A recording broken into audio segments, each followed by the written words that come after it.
trip, I go to the hole with the rock like Pippin. Yeah. I'm okay. What up, though? Welcome to Woodward where it's live on WoodwardSports.com. I'm Eazy. Spin more rats. You can't. Yo, Chris, was it hot mic?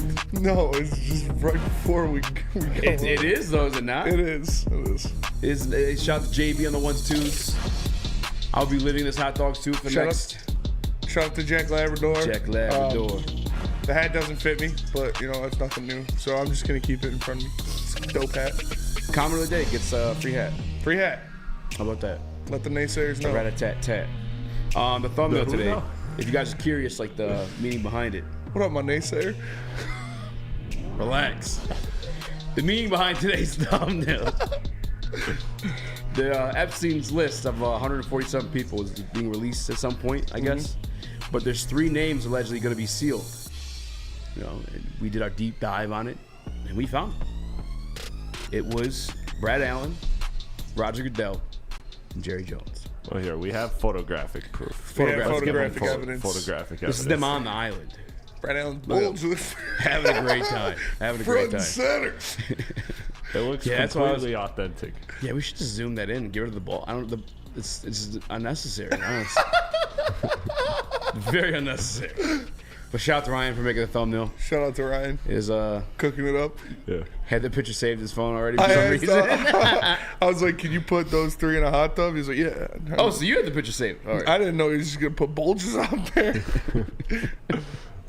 And dead ass though, fuck Brad Allen and everything he stands for. Yep. Even on the island, bro has the mic to let you know who's eligible. Yeah, that's true. We're going to get into that. We got a lot to talk about. Not a laughing matter. Fuck that guy. A lot to talk about with the Detroit Lions in that game. So we're going to figure that out. We got a couple segments on that. He's actually, I don't know if did JB send I know he sent it in the group chat. I don't know if he put it in Slack or not, but he's actually on national television again for the Ravens game this weekend. Did you see that? Steelers, right? Yeah, Ravens. Yeah. They better let the naysayers know that dude's reffing the game, bro. Hit the like button. 5-star review on podcast platforms. Either way, we'll get to that.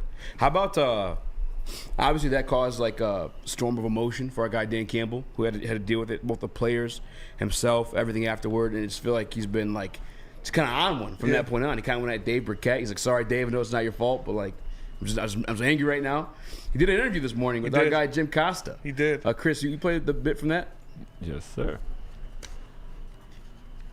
Go ahead and say it. Say it. Both of you. What? Say it.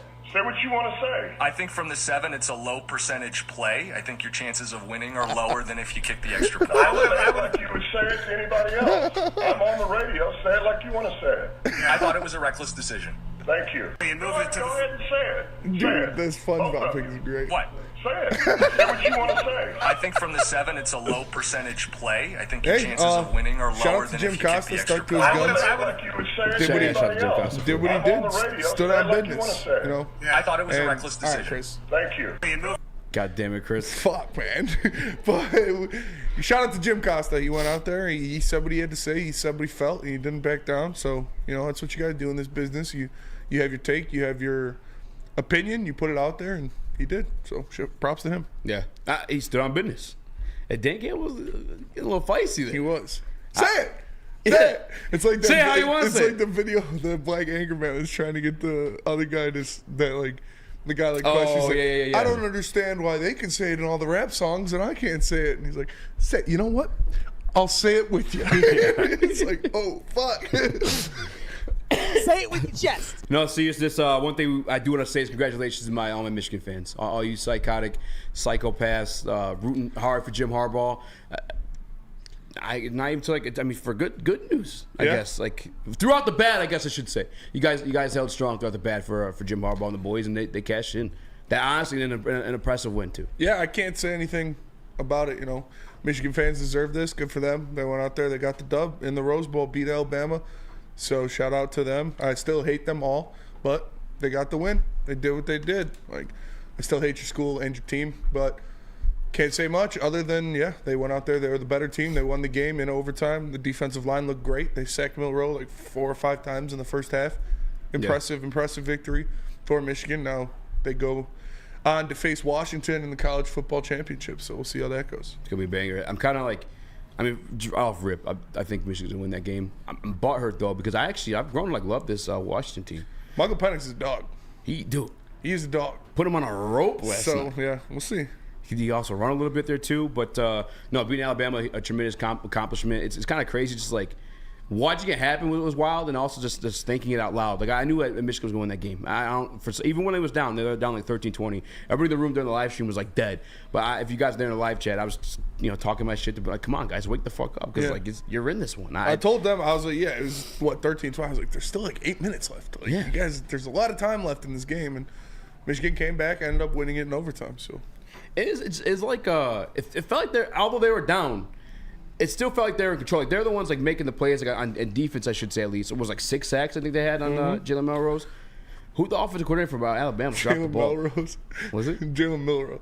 Jalen Milroe. Yeah. It's close enough. Melrose. Shout out Melrose. Shout out to Melrose. Link. Let a naysayer know. Yeah, let a naysayer know. Let a naysayer know. Michigan had a lot of naysayers that got the job done. And like down year for Alabama though, no? Down year for Alabama, yeah, but still impressive. It's still impressive. It's still a good team. They still beat Georgia. Yeah. So it's still a great Alabama team, but Michigan went out there and they took care of business. Do you think they win the national championship? Yeah, I do. I think so too. I think obviously like I think Washington obviously has a better offense, but the Michigan defense is just like it's too good. It was elite, and they were making plays left and right against. They're Alabama. good everywhere too. Yeah. All three levels. Line, yeah, they really are. So that's why I got Michigan win. I'd be surprised they didn't win. So this is a pre-congratulations. Justin fan said, "Easy, you were trolling the chat. You were trolling the chat pretty hard." Because they were like behind, and you're like, "Oh my god!" I did keep saying that. You're like, "I'm so sorry." I was like, "No way." I did do that. I apologize. Hey, I don't get bit about nothing but die. Go ahead.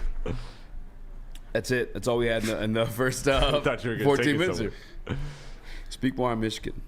Well, I mean, I don't want to. You speak more on Michigan.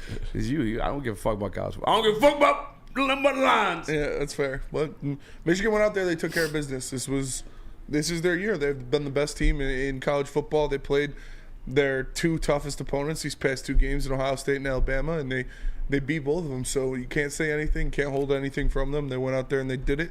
They beat the vaunted SEC. They took down the juggernaut in Nick Saban in Alabama, and now they're looking to beat Washington to win the college football national championship. So I guess that is the poetic part too. Is like you really can't take nothing from them just because of it was freaking Nick Saban. Like of all people, it was the Alabama Crimson Tide and Nick Saban. And we saw the video like when it got announced. The room kind of like lost. But they showed up for it, including Jim Harbaugh. Signed an agent this weekend though. I don't know if you peeped that. Yeah, he did. Save it for maybe. Nah, I guess we'll talk about it now. If he wins, I think he's gone either way. Oh, either way. Yeah. Because the NCAA is witch hunting him. Mm-hmm. I think so too. Do you think any of like what happened this year, considering the witch hunt, like even that and I hate to even bring this up because it's like supposed to be a positive thing for you guys, but like, do you think they'll the same way they did Reggie Bush and Pete Carroll like after the fact? Maybe. I don't know. We'll have to see. But Reggie Bush is still a Heisman winner, and if Michigan wins the championship, they're still champions. So. Yeah. Yeah. There's no freaking Connor Stallions out there for Alabama at all. Yeah. It's all not mono, but 11 on 11. Chris, you got anything on this one? No, but the Pistons snapped their win streak. Hey. Yeah, they did. Or losing streak. Sorry. Then went right back to it. Yeah. They went right back to it. Yeah. That's fucking rough, bro. What happened? I texted you guys. No one told me what was going on in the Cape. I can only see the box score. James Edwards said that from what I saw, they kind of looked the same way. Is that the team just straight up had no effort that night. Like they played like I don't understand. They finally have the pressure off of them, but that's not how the NBA works. So I think that was a humbling message. And I tweeted before the game. I think this re-energized this team, and I think you'll see that this next game. I think that game they fell short. It's a West Coast road trip they got coming up. I think they'll lock it back in, and I think they'll continue to be competitive. And I think that they're going to win more games than they lose the next couple games. Justin Fan says, "Easy. Did you watch the Michigan players doing? I don't care about nothing but Todd." Yeah, I did. I'm glad they did it because, like, even if you are a Michigan fan, you gotta admit that shit's fun to say. It is fun to say. I don't get pissed about nothing but Todd. It's just fun to hilarious. do. There was that one Alabama fan who had to like sing the "Hail to the Victors" in his underwear. Yeah, that was pretty fucking. That was pretty funny. No, I was disappointed in Cade last night. I turned it off. I was pissed off. It must be a rivalry only between the fan bases. Because, like, they don't give a fuck. Either they don't. I'm talking about the Pistons and the Rockets. I mean, that's who played. I'm sorry. I should have said that part first. But the Rockets beat the piss out the Moors. Yeah. They really did. Sengun went crazy. They put up like He was 50 stupid points in the third quarter. Yeah. Cade, when I checked it, had 4 points in the third. That's what part of it was. Not 4 points scored in the third. 4 points total throughout the game up until the third. Yeah. It was. What did he finish with? It was effort. I don't actually recall, but it was effort, and on top of that, it was just the fact of like they were hitting everything. It was one of those quarters. Those happen in the NBA. Jalen Green got hot. Sengun got unbelievably hot, and what helped is Duran got in foul trouble early, so that means Wiseman then had to guard Sengun, which means 3 points. Yeah. And so it wasn't just that the Pistons just didn't play hard. It was also that the Rockets kind of one of those nights in the NBA where everything was going for them. So. Freaking, I saw Almond played. He had his first double-digit performance. I guess it was more disappointing. Case 6 points, bro, in 30 minutes. Yeah, that was his first like inefficient game in quite some time in the last like 10 games because he's really picked up his efficiency and that's been a key for him. Yeah, dude. Nobody cares about the Pistons. Nobody cares about the Pistons. Don't be rude. We're talking about the Pistons. It's happening. I don't care. No, fuck that, dude. Why would we talk about the Pistons? We'll talk about something else. We're gonna talk about the Lions. We can talk about Isaiah Bugs. We can talk about Michigan. We can talk about a lot of other things before we talk about the fucking Pistons. Well, that's what the show sheet's for. The Pistons don't care. Nobody cares about the Pistons. We're talking about the Pistons. They're the worst team in professional sports. Nobody gives a shit about the Pistons. I'm talking about the Pistons. We're having a discussion now that happened. Don't give a fuck about nothing but Detroit sports. Nothing but the teal. Nothing but the teal. All right, let's go a quick break then, Chris. Tell us about Glorious Campus. When we get back, let's talk about Isaiah Bugs being released from the Detroit Lions. Yeah, Glorious Cannabis is back with a new ice water bubble hash infused pre-roll called Honolulu Blue. It smells so good, it's like the whiff of the first playoff win in 31 years. It's a gassy, aggressive strain named in honor of your Detroit football. If you haven't had one of these ice water pre-rolls, you are missing out. They're so smooth. You can find them at Dispo Dispensary and get them 25% off at checkout using the promo code Woodward. Visit gloriouscanna.com. Come hang with the Woodward Sports Crew all throughout football season on Saturdays and Sundays. Join our college football and Detroit Lions live watch parties. Inside the 5, caught, end zone, touchdown, Detroit Lions! With money on the line. Featuring different special guests and surprises. Start times will vary depending on the game. Only on our Woodward Sports YouTube channel.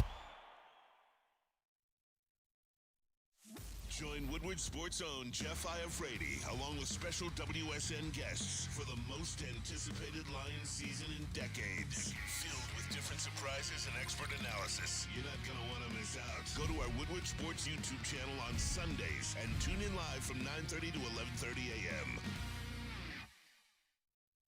Where's the most convenient place to get that big fitness energy? It's Planet Fitness. Join today for just $1 down, $10 a month. With over 2,400 locations and equipment for every workout, you can get in, get energized, and get going. And with free fitness training and most clubs open 24 hours, everyone belongs in the judgment-free zone. So join today for $1 down, $10 a month, no commitment, cancel anytime. RIP to the same old Lions. Big thanks to Sheila, Brad, and Dan for putting them to rest. And guess what else has found their grave? Same old rock, paper, scissors. Jack Labrador has revolutionized that tired game with 2 new symbols and a franchise-changing 3-point play. Discover the action at jacklabrador.gg now and find out why. Once you go Jack, you never go back. I actually went to the website. You can play the AI. Yeah. Whoop my ass. Yeah? Hey, yeah. It was embarrassing. I had to run it back. We're 1-1 right now. But it's not even like you just go and he beats you. No, it's like up to like a score of 10. He beat the dog shit out of me. I was so embarrassed. I got like mad. I was like, yo, fuck that. We're running that shit back, son. Did you check the difficulty? I didn't want to, bro. If it was anything lower than like hard or normal, I would have been bothered a little bit. He's on not child difficulty. Yeah, dude. I'd have been pissed. It picks the same one 3 times in a row every time. I swear though, like games that are meant for children, like think about the PlayStation games we grew up on. I swear, playing those as an adult, they're harder. Like these games were. I don't know how we did it as children. I swear. Honestly though, I think Battletoads is a tough game. Battletoads is a really fun, hard game. That's a wild name. I've never even heard of that game. You never heard of that? The Lion King game for. I hated it for the Genesis. Yeah, for the Sega. That's one of the that. hardest games like ever made. All we had was Crash was actually I don't even remember the game. Crash Bandicoot was not tough. Donkey Song. Go and play it now. It's tough. Go and play it now. It's tough. It's crazy that until this day I can remember the soundtrack of this game, but I don't remember what the actual game was. Is it you were racing like on like jet skis? It's for PlayStation. Oh yeah. You know what I'm talking about? Yeah. I don't remember what it's called either. And the best one, it's crazy that died out, but Twisted Metal. Twisted Metal's a great game. Like OG Twisted Metal, good times. Anyway, speaking of losses, the Detroit Lions officially cut ties with Isaiah Buggs, reported by himself. If you guys, you have the graphic for that one, Chris? Yeah, I got to get the Tom Pistol, but I got Buggs' response. So, okay. Yeah. Either way, Isaiah Buggs reported his own release this morning. I guess a bit of a head scratcher. I know he's brought in last year, kind of helped return around the Detroit Lions. Sign him, re-signed him to a 2-year deal. Shoot, he was just last week. He was in the Vikings hype video. He was the one, pre-gaming the team in front of everybody, going hard. He's a vocal leader of the team. I guess I'm just lost on it because he still was somewhat productive for you. Yeah, I know he had the tipped ball for the interception against the Tampa Bay Buccaneers. I'm pretty sure they had a sack against the Green Bay Packers. And it felt like when there was no pass rush, and again, for the rest of the season, it did kind of carry on not having a pass rush there. But it felt like he was the guy that kind of revitalized his defensive line there for a moment. And then I guess to cut ties with him, rather than like a Levi Onwuzurike who's giving you like quite literally like nothing, all due respect, I'm confused about it at this point, especially heading to the playoffs. There has to be more to this story because people were saying, I know they were responding to me on Twitter like, oh, it's to make room for Aleem, it's to make room for Houston. It's like, no, there are other guys that you can cut to make room for those guys. And this is Tom Pelissero is put out there. The Lions are waiving veteran defensive lineman Isaiah Buggs per source. Coach Dan Campbell said defensive tackle Aleem McNeil could be back from IR this week, and this makes room. There are other guys you make room for. There are other guys you cut that don't play. Like you said, Levi Onwuzurike is one that stands out. There are guys on this team that you would cut before Isaiah Buggs. You're telling me Tyson Alualu? Well, he's not on the actual roster. He was for this game. He played. Yeah, but it's moved him up. He's not like on the active roster. It's for Aleem, honestly. But there are other guys you should cut before you cut Buggs. Yes, I'm with you. Levi Onwuzurike being one. Yes, 1,000%. I do think it was a roster move made for, again, tending to like the other guys coming off IR, most notably Aleem McNeil, who's probably your number one defensive tackle on the team right now. But probably it's just when there's other defensive tackles on the team that aren't producing, and the guys that have had multiple years now, especially one like Levi Onwuzurike come back from like the back injury and not giving you anything. That's the route I go. I'm not here to bitch because we're going to the playoffs. We're locked into at least the number 3 seed. But it is still a bit of a head scratcher. Chris, you look like you wanted to say something. Yeah, that's just where I'm at with it. Like, why cut Buggs? And it makes sense in the one sense that this year his playing time, his rotation, everything about him has been inconsistent. He's been healthy scratches some games. He's played and produced some games. It's been just it leads me to believe that there's something going on behind the scenes, and I don't have the knowledge to speculate on what that is. But that's the only thing that's the only conclusion I can come to, because why would you cut, the area that you've seen? You could argue that you need the most help. Yeah. So that's like my thing, especially somebody like Buggs who has produced this year for you. No, I've heard the rumors about there being like a situation involving both he and Anthony Glenn or Aaron Glenn. I did it again like he used to all year last year. But I don't know, man. I just never saw Dan Campbell, unless it was like extremely detrimental to the production of everybody else around him. Like, I just don't see Dan Campbell being the type of coach where they're just gonna like sit him or bench him for those reasons. Because like, he not only I guess struggled to perform consistently this year, but he's also been inactive for certain games. And I just don't think it's that that could be due to an argument, considering like the type of coach that Dan Campbell is. Like, he's gonna play the best players. Yeah. And if they're not good enough, they're not going to be on the team. And that's the thing, too, is like, okay, if there was an argument enough for you to, like, leave him inactive as an example or whatever it may be, just cut him from the team at that point earlier on to the season. You know what I'm saying? Like, I don't get why keep him around. I feel like that you just keep more like negative, like toxic stuff around. That's why I'm partial to like even believe that story. Because like, why would you keep him around at that point if he was a bad apple? Yeah, just infect the other bunch. Jordan Schaefer in the Woodward Sports Chat says Levi Ozarike was a second-round pick in 2021. His contract is through at least next year. Cutting him would be dumb. He's also just 25. Bugs was the correct cut for McNeil coming back. No. Well, Bugs was also signed through next year as well. He's only 27, and he has done astronomically more in a Lions uniform than Levi Ozarike. I don't care if you're a former second-round pick. If you can't play, if you're not good enough, then you should be cut instead of someone that actually plays and actually contributes to the team. And I'm not even necessarily saying that Isaiah Bugs like this world beater or like stud player. It's just a head scratcher. That's all. It's like I said, there were other people that you could have cut before him, and that just adds on to the fact that something was there.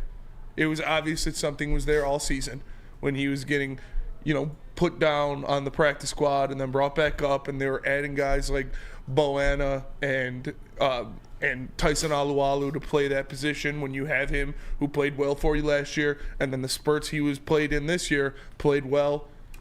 It doesn't make sense. Something was there for sure. Lunchbox Hooligans comments says must mean Broderick is improving. If I'm not mistaken, I'm pretty sure he was inactive last game. He was. So I don't think that's the situation either. It's just a true head scratch. That's what my confusion is how, if it's like an argument or something that led to this, why has this much time passed? Like, were they trying to mend the fences this whole time and they just finally reached a point where they couldn't? I don't know. It doesn't. The timing of it doesn't make sense. Like you said earlier, Eazy. If this was something that happened early in the season, was an issue, why past a couple weeks you would know that this is not going to be mended? Why is this now all of a sudden being the decision? That's a frustrating part. JB. I don't know. As you said, it's just a head scratcher. Because I mean, Chris pointed it out perfectly. The games that he was in, he was productive. Other games when he was injured or just a healthy scratch, you're just sitting here wondering what's going on. I know he was in the doghouse for a majority of this season right now with the Lions organization, but you just need more clarification on what went wrong and what truly happened. Like, is it a contract dispute? Is he a bad apple in the locker room? Does he just not get along well with the rest of the team? You're just left wondering what the hell happened between these two, and you're just scratching your head. Now you're just wondering, like, hey, what other 35, 40-year-old are they going to pick up to put on this roster next? And Frank Hawthorne says 3 dudes are coming back off IR. That's the timing. Well, Trevor Nowatzki, Chase Lucas, and Jason Cabindo were all waived from this team. So that's 3 spots right there. But I think they made corresponding like signings afterwards. Well, they brought up Irvin and I think Bagley got like a rest of the year deal. Well, Riley Patterson was removed for Bagley. No, I think there's somebody else moved for Bagley. Well, Riley Patterson's not on this team anymore either. Yeah. He's literally on a different team already. No, but it was something else corresponding, like the kicker kick. Because at one point it was like we had no kicker, but they're just planning on moving Bagley up for the game. Now I think he's given an official roster spot. I'll look back on the Detroit Lions Twitter feed to see who it was. But no, I think timing obviously plays into it. Yeah. But as Spinney said, there's other like pieces I guess I would have been more willing to get rid of at that point. Cabindo was brought back Isaiah today, Bugs. says Peaceful Tim. Yeah, Cabindo was brought back. That's what I was gonna say. Cabindo was Dan Campbell talked about bringing him back. Why? See, that just pisses me off. Why do you bring back Cabindo and cut Bugs? That makes no sense. That's just stupid. I'm with you. I mean, I'm trying to think of a response. What the hell is Jason Cabindo going to do? I mean, no disrespect to Cabindo. Looking at his post, do. I mean, he says moving on to next chapter. So I mean, I think that clearly kind of. Oh yeah, no, states he's something. gone. No, I mean, yeah, of course he's gone, but I mean, I feel like that kind of moving on to next chapter line kind of says that there was something. That's a great point. That's actually a great point because you saw a situation with the cornerback who they just let go. He was in Hard Knocks, light-skinned dude. Chase Lucas. Chase Lucas, like whatever, he was on waivers, whatever. He denied every other waiver claim, I should say, just to return to the Detroit Lions practice squad. Well, when he's saying like moving on to the next chapters, that means Isaiah Bugs is not returning to the Detroit Lions. No, meaning that maybe there is some legs to the rumors between he and AG. But again, why keep him throughout the rest of the season if that's the case? Yeah. I don't know. But we'll never know. What do you want me to say? It's a weird ass situation. It is a weird ass situation. It is what it is type situation too. Like it's been done. I mean, who do you expect to? I mean, really pick up the slack. I mean, because I know Aleem's coming back, but in general, Bugs was considered this season to be a depth piece rather than like the main piece. So, who are you really expecting to step up in his absence? I mean, Everyone you're who's going to been need doing it. Tyson Alualu to do some things. You're going to need Benito Jones to continue to play, play well. Who do you have the most faith in? Aleem Yeah. and Josh Pascal. Yeah, defensive lineman Isaiah Bugs, Wade Ford, Jason Cabinda, actually. So, well, actually, no, he just re-signed to the practice squad. So he's not signed to the active squad. I guess there's no corresponding move. That is weird. It's a beef thing. Truth will come out at the 30 for 30 after they win the Super Bowl, maybe. Let's have Bugs on. Isaiah Bugs, come join the heavyweights. Tell us what happened. Come join the heavyweights. And wherever you're moving to, who's going to get you right? It's my guy, Mark White. Whether you're buying or selling, Isaiah, he can save you up to $5,000 on your closing costs. That's $5,000 on your closing costs. Make sure you hit up my guy, Mark White. It's markwhitesells.com or give him a call at 248-290-8242.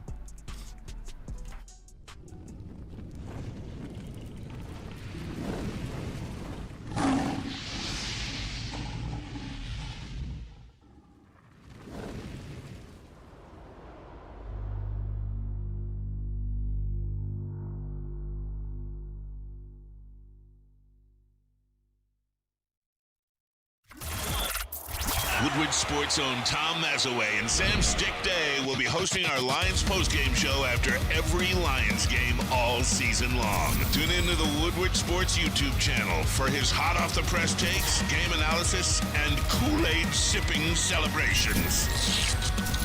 You won't want to miss it. Join Maz, Stick, and special guests each week immediately following every Lions game, exclusively on the WSN YouTube channel.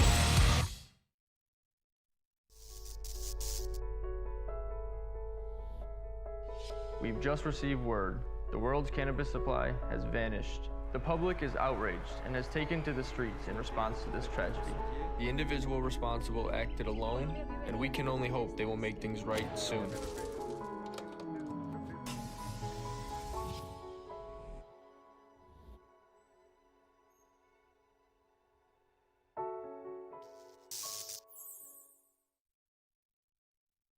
Happens when you run a great business for over 50 years. You expand and offer more products to more people. That is exactly what Les Stanford did by adding Les Stanford Buick GMC, the same great service that customers have come to know and trust on Wilbert Avenue just south of 9 Mile. Check out Les Stanford in Dearborn today and find the brand you want at lesstanford.com.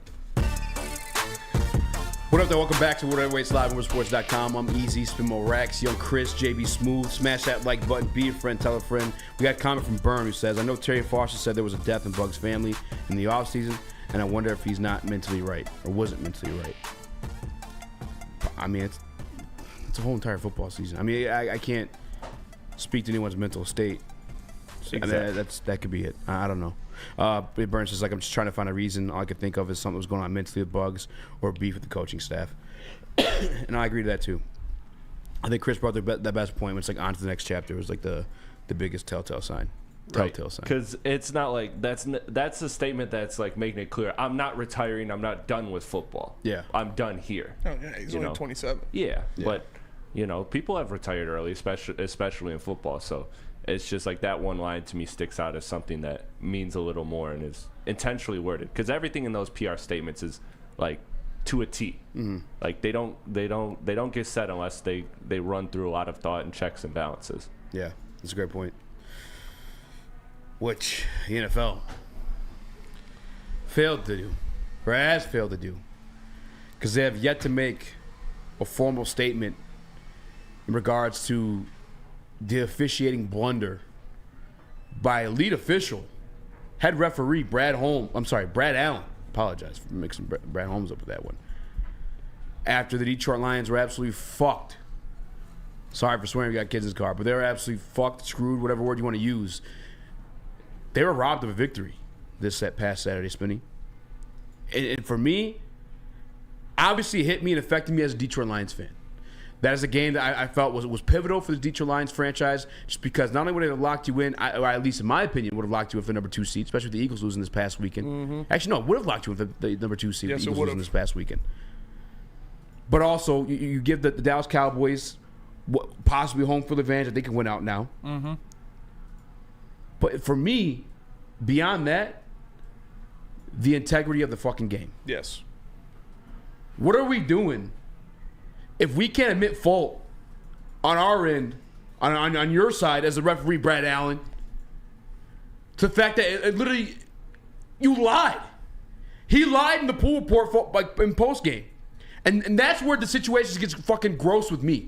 Because now you have it on video of Taylor Decker quite literally, point blank, walking up to you, claiming himself as eligible, but then you put Dan Skipper as the eligible receiver, who also lined up in the not even eligible spot to run for the wide receiver position.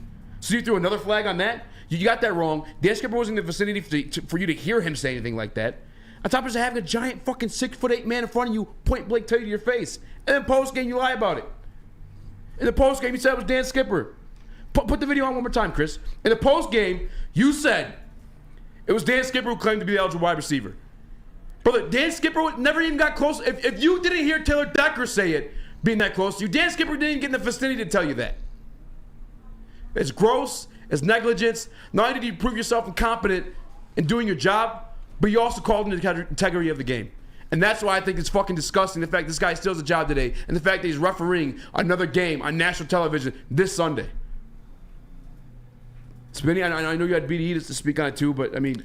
Yeah, and we got a lot of emotions out at the post game. After that, it's tough. It is disgusting. It's awful that you don't have the balls. You can't be man enough to go up there, grab a mic, and say, I fucked up.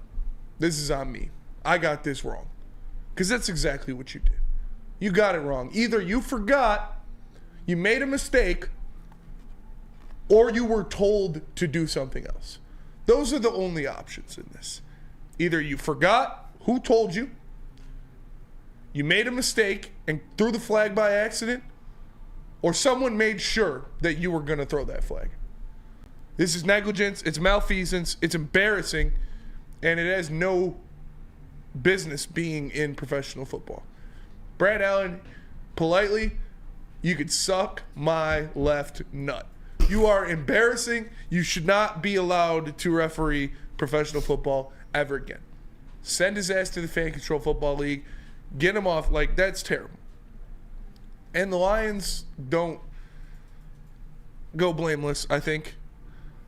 If I was Dan Campbell and that happened on the 2-point conversion call and you get it on the 7-yard line, That's after the fact. I'm kicking though. the extra point to tie the game. That's after the fact. Just the whole situation going down the way it did is just fucking gross. And again, I was reading the pool report, and for him to say that his number 78 reported eligible, when he never even got close enough to you to say that, and he had Taylor Decker right in front of you. So I just want to correct all the whatever misnomers that are out there. A lot of people say, oh, the Detroit Lions are trying to be deceptive about it. Yeah, for the Dallas Cowboys, the referee is point blank told to his face who was the eligible receiver on the position. I'm sorry, on the play. And then to carry that on, if I'm not mistaken, correct me if I'm wrong, was a Skipper in at a guard position too? Like, you're not even eligible to run routes from there at all. Yeah. You have to be at the end of the line to run that. That's why you never see a tight end between a tackle and a guard. They're always in the end of the line. That was illegal, because I saw that out there for Dallas Cowboys fans trying to say it was legal formation. No, it wasn't. As long as you're at the end of the line, you can run the route as long as you report yourself as eligible. Taylor Decker did that. Yeah, we actually have video of him saying that here, if you want me to run it. Go ahead. I don't, yeah. Tell me anything after the play. I mean, all I really want to say on it, just so I don't get myself into trouble, is, I mean, I did exactly what Coach told me to do, and went to the ref, said report, and yeah, I don't know. And, you know, it's my understanding too that, you know, Dan brings up the possibility of those sorts of plays pre-game. So I did what I was told to do, did how we did it in practice all week, and I mean, that's probably all I'm really going to touch on with that. It looked like Jared did tell you to go over there, and you were. That's the other part of it too. Is like Dan Campbell. Yes, there's a meeting with the officiating crew beforehand, and the head referee isn't a part of that typically, and Brad Allen wasn't. But then after the fact, Dan Campbell made sure to grab him and have a personal conversation with him about that same play. Because the entire game, Decker had been lining up. Skipper had been lining up as an eligible receiver to set up for that. They told him before the game. They told him straight to his face. And again, it affected. That's the other part of it too, man. Like you got. It's a sport now where it's like wagers are being made on this game. Yeah. Money is being lost in this game. Playoff seeding is being determined on this game. And for the NFL to have nothing to say for it, he was removed from the playoff officiating crews. Don't give a fuck. He needs to be removed from the sport altogether. Yes. The integrity of the sport has been called into question multiple times with this guy. Yeah. This isn't his first rodeo. This isn't the first fuck up Brad Allen's done. Like this guy, get him out of here. I normally don't like calling for people's jobs. I don't want to see a man, take food out of a man's family's mouths. But this time I am. You can't keep doing this. You can't keep being this bad and just continue to have a paycheck for you. You're a part-time employee anyways. Take that part off. Just go. Just get out of here. You don't deserve it. You're obviously incompetent or on the take. There's only two reasons. That's the thing for me is like, okay, you can fuck up. I can see you. Yes, be a man, and that's where the integrity comes into question. Yeah, how do you go then after the game and just fucking lie to us like we're fucking stupid, or that there weren't other parties involved? Like you're not on camera, on national television. Like that's where the integrity gets called into question. That's why in the NFL, if you don't make a fucking single statement about it, let alone not find the guy. I don't know if you can find him or not. I know there's an NFL RA because there's a whole situation before they came back as like remember the replacement refs and all that good shit, whatever. Okay, you can't find him. Bar him from officiating your game. And that stupid old fuck Jerry Jones comes out after the game. Did he actually say that? I saw him quoted by he I did couldn't say hear that. anything in audio. He was like, oh, this is one of the best officiated games ever. I think it was really fair what the officials did in Was this he being funny or was he being dead ass? No, he's being a fucking piece of shit crypt keeper. He doesn't that crypt keeper. He's oh scary. my God, I hate Jerry Jones so much. That's what pissed me off is I saw Dallas fans being like, Talking how about you just win a normal way? It's like what? They won a normal way. That's your excuse is that they won in a unconventional. They outsmarted you and you're mad. Just beat us traditionally. Just give it to the tight end in the end zone. Like what? What are we arguing here? That's what was one of the NFL's defenses. What? Was that, the Lions were trying to, they're trying to be deceptive. Yeah, to be deceptive. No shit, it's a trick play, you fucking idiots. Like, no shit, they're trying to be deceptive. No shit, they're trying to confuse guys. That's what you do on trick plays. You know what refs do? They make calls when they're actually there. You know what the players did? They told the ref, hey, listen up, asshole, I'm reporting as eligible so I can go out and catch the ball. It's not their job to make everything black and white for the Dallas Cowboys. It's their job to win the game. Ben Johnson cooked up, schemed up, had that play ready to go to win the game. He was told point blank, period. There's no deceiving the referee when you have a fucking 306'8" man in front of you saying, hey, I'm eligible, 68's eligible. There's no deception in that. He went straight to your fucking face and told you. Yes. And Dan Campbell told you too. Multiple people said, hey, buddy, hey. Listen up, idiot. This is what's going to happen. And you're like, oh, man, it was Skipper. Dude, hell, even before that, both teams, the officials go in both locker rooms, and the coaches sit here and tell them all of their trick plays and who is eligible to be played. So sitting right there, he's told you before the play that they are going to run. And literally, that Decker will be eligible for this play. So how you can fuck that up and just sit here and be like, oh, that was Dan Skipper that reported to me. No. What? Just, come on. What are we doing here? Brad Allen should be banned, barred, forbidden, whatever word you want to use from officiating the National Football League. Yeah. Because you know the gross part too, Spinny? And I don't even know if I was like, I don't even know if I wanted to say this. Because when I read that, I sat in silence for probably, I'm not even joking, you guys, probably a good, like, it is going to sound like awkward, but it's legitimately what I did. 6 minutes. When I read that in 2011, the NFL classified themselves no longer as a sports league, but as a sports entertainment league. Meaning somewhere along the line of JB's a big WWE fan. Meaning like, and in situations, you can fix outcomes. And this is not no bullshit. Look at them. 2011, the NFL reclassified itself from a sports league to an entertainment, to sports entertainment. So to have that information thrown in my face following a game like this. And by the way, that doesn't make sense, but you can gamble on it. Yeah. JB, can you gamble on WWE? On DraftKings, I can, but I believe it's only on pay-per-views. That's crazy. Like that makes this all a little bit more sketchy. And that's shit I don't even want to allow myself to believe in. But if it's there as fact, on top of witnessing this going on, what am I supposed to believe at this point? I think Kevin Bell has Stockholm syndrome or something. No, yeah, Kevin Bell's because he's in the chat saying you can't be on the line, or you have to be a yard off the line of scrimmage to be an eligible receiver. The refs got it right. Stop crying, people. That is not true at all. You're saying no receiver can line up on the line of scrimmage? Is that what you're trying to tell me? What do receivers do when they look at the ref and say, I'm on, and they stand on the line of scrimmage? What's a bunch formation? That's just not true. You can be on the line of scrimmage and, as a tackle, be eligible as long as you're not covered up by a receiver or tight end that is on the line of scrimmage next to you. And he wasn't. He was eligible. He told them he was eligible. And they threw the flag anyways. Kevin, take it from us, sure, and I appreciate you listening to us. From Rex Ryan to Ryan Clark to our own Braylon Edwards. The list goes on. Dan Orlowski. Yeah. How about this? A Dallas Cowboys fan himself. Skip Bayless. Yeah. Brother, the Detroit Lions, Shannon Sharp, the list goes on and on. The Detroit Lions absolutely got jobbed out of that game. There's no if, there's no stop water carrying for the referees. They got robbed out of that game by the official.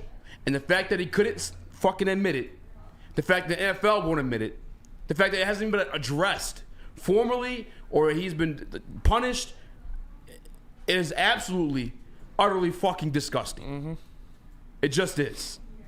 And I'll tell you what, Spenny, me personally, I don't watch an ounce of football Sunday. I did. I could not stomach. I couldn't fucking do it. I watched Guardians of the Galaxy 2 with Baby B. I was in the championship game in my fantasy. What do you give a fuck if I was? I lost. Can't support it and watch that shit. I lost. The guy put up 180, bro. I had 140 and I lost. Sorry. He had A-Chain, Pacheco, and another running back. Oh, they all went for 30. Brees Hall. Damn. And for I was like, bro, what? More information too from my guy Kevin Bell. And I'm not attacking you, man. I'm just trying to inform you here. I remember the Seattle Seahawks game like 2 years ago, 2021, Dan Campbell's first year. Taylor Decker had a touchdown, and it was a big thing. I remember a big thing for me. One of my first tweets ever blew up. I was like, look at Taylor Decker has more receiving touchdowns this year than Kenny Galladay. It was the same exact play. Mm-hmm. The formation was legal. It was just the referee fucked up. And the fact that he didn't admit it and afterwards makes everything tenfold. Burn in the Woodward Sports chat says, Dan realized the league was waxing us, so he forced the narrative to be about the refs by doubling down on the twos instead of OT. That is my cope. And I have this defense of Dan Campbell, because we're going to get into the actual game as well.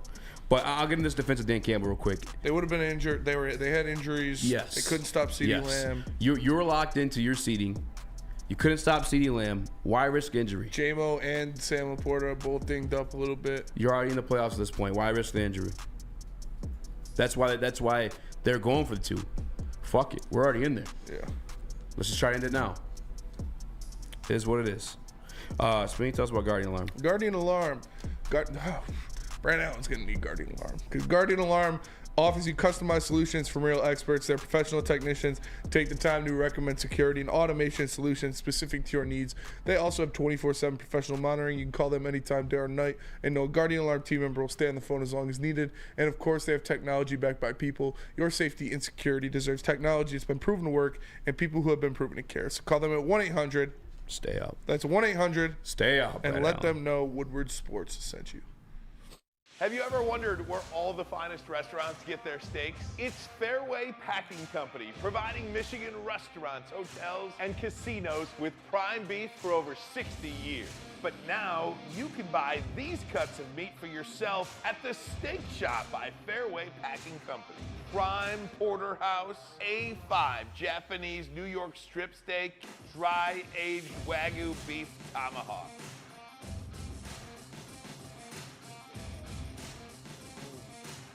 Delicious. Get to the steak shop today. Enjoy fine wine, have a private party, and get the finest cuts of meat anywhere. The Steak Shop on Mack Avenue in Grosse Pointe Woods, or order online, fairwaypacking.com. How would you like to win not one, but 2 vehicles of your choice? One for you and one for your wife, your girlfriend, or your best bud. Get to Lady Jane's today for an award-winning haircut and automatically enter for your chance to win. Courtesy of Les Stanford Buick GMC of Ferndale. Lady Jane's, open 7 days a week, walk in anytime. It's wicked awesome. Join Woodward Sports' own Jeff Iafrate, along with special WSN guests for the most anticipated Lions season in decades. Filled with different surprises and expert analysis. You're not going to want to miss out. Go to our Woodward Sports YouTube channel on Sundays and tune in live from 9:30 to 11:30 a.m. Dispo Dispensary is your one-stop shop for the best curated cannabis in the business. They got everything you need, from flour to creams to edibles to freaking drinks and cheese puffs. Bro, they got whatever it is. Curated cannabis is the best. They got cheese puff, cannabis cheese puffs. Never had them, but they got them. Game's crazy. Dispo Dispensary. Make sure you stop by. They got the one in Romeo, open till midnight, Monday through Friday. Check them out. Dispo, your local cannabis plug. What up, though? It's your boy Eazy, Spinny, Chris, JB Smooth. Hit the like button. Be a friend. Tell a friend. Share the stream. And I will promise you guys we're gonna get into like the X's and O's of the Detroit Lions game. I had to get that off the chest. It's one of the biggest stories in sports, so we had to discuss. Appreciate you. You guys already talked about last night though too, Booner, right? You say yes or no. You don't have to be on mic or whatever. No, Booner's doing the show. He's here, chilling with us, but we're not gonna put him on mic. I will say this though, Spinning, and I do want to get out of the way. Actually, real quick, for my conspiracy theorists, it's crazy enough. We were talking conspiracy theories on Friday. And then this happened. This is from UberFacts. The NFL, and this happened in 2011, by the way. The NFL is recognized as a sports entertainment business, like the WWE, so they can legally fix the outcome of games. Is that true? That is true. In 2011, they reclassified themselves like their tax status and whatnot. What's that? Facts? What's that? The facts? Is that gross? That's gross. Does that make you feel uncomfortable? No, that's not true. It's true. It is true. They're not a sports. I mean, they're a league still, but it's sports entertainment rather than a sport. I mean, it makes sense with how much control Goodell likes to have. Why can't he give himself the control to change whatever he wants? But I don't think it's that deep. I think that's more so maybe it's even just like a better tax write-off that you're an entertainment instead of a sports company. Like there could be like, it's probably some sort of business side of it for me. I don't think it's. I would agree with that. What? Detroit Supremacy says it's got to be true. UberFacts tweeted it. That's funny. But maybe this was the NFL wanting the Rams to play the Lions in the first round. I'm not saying that's what happened in the game. Like, truly, I mean, what I believe happened, honestly, was just Brad Allen fucked up. Yeah. And he just wasn't man enough to admit it. And the NFL wasn't... They don't have to die on They don't have enough shields. Integrity. They don't have to well, because everybody will it's fucking always disgust watch me it. though. Yeah, no. How you gonna suspend Jamison Williams for gambling on basketball or college football in a hotel room of the team because of the integrity of the game? But you have this fuck out there quite literally lying after. Whatever, man. Whatever. I agree. I'm just saying. Saying they don't have to. They can get away with it because they're the NFL. The NFL can do whatever it wants because they know everybody's still going to line up Thursday, Sunday, Monday, sometimes Saturday to watch NFL football. That just is what it is. I thought this was a fortune cookie. And again, it's like part of my like, business to like, not my business. I mean, it's what I do for work. I had to talk about this. So it wouldn't be in my best interest like to out this truth about the NFL, but I also don't believe it like the results are rigged. I truly don't. I just think that Brad Allen fucked up. I just thought it was an interesting tidbit, one that definitely had me scratching my head. What I do like though, moving on to some positives, is how Dan Campbell responded to this situation. It actually got me pretty fucking pumped up. That's why I love Dan Campbell. I love him as our coach, the leader of this goddamn team. Chris, if you don't mind playing Dan Campbell's response to the getting fucked. Shout out Booner. I'm good. I woke up yesterday. I'm ready, man. I've got controlled fury, and I'm ready to go. I'm absolutely ready to go. I don't go the other way. So, and the team won't either. We're on a mission, and we're not going to feel sorry for ourselves and wallow in everything. We had plays to make, we didn't make them. And it's a tight game, a good opponent, playoff type atmosphere, and you got to make that one extra play that we didn't. And so we will use this as fuel. I got pure octane right now. I woke up, I'm ready. So we're moving forward.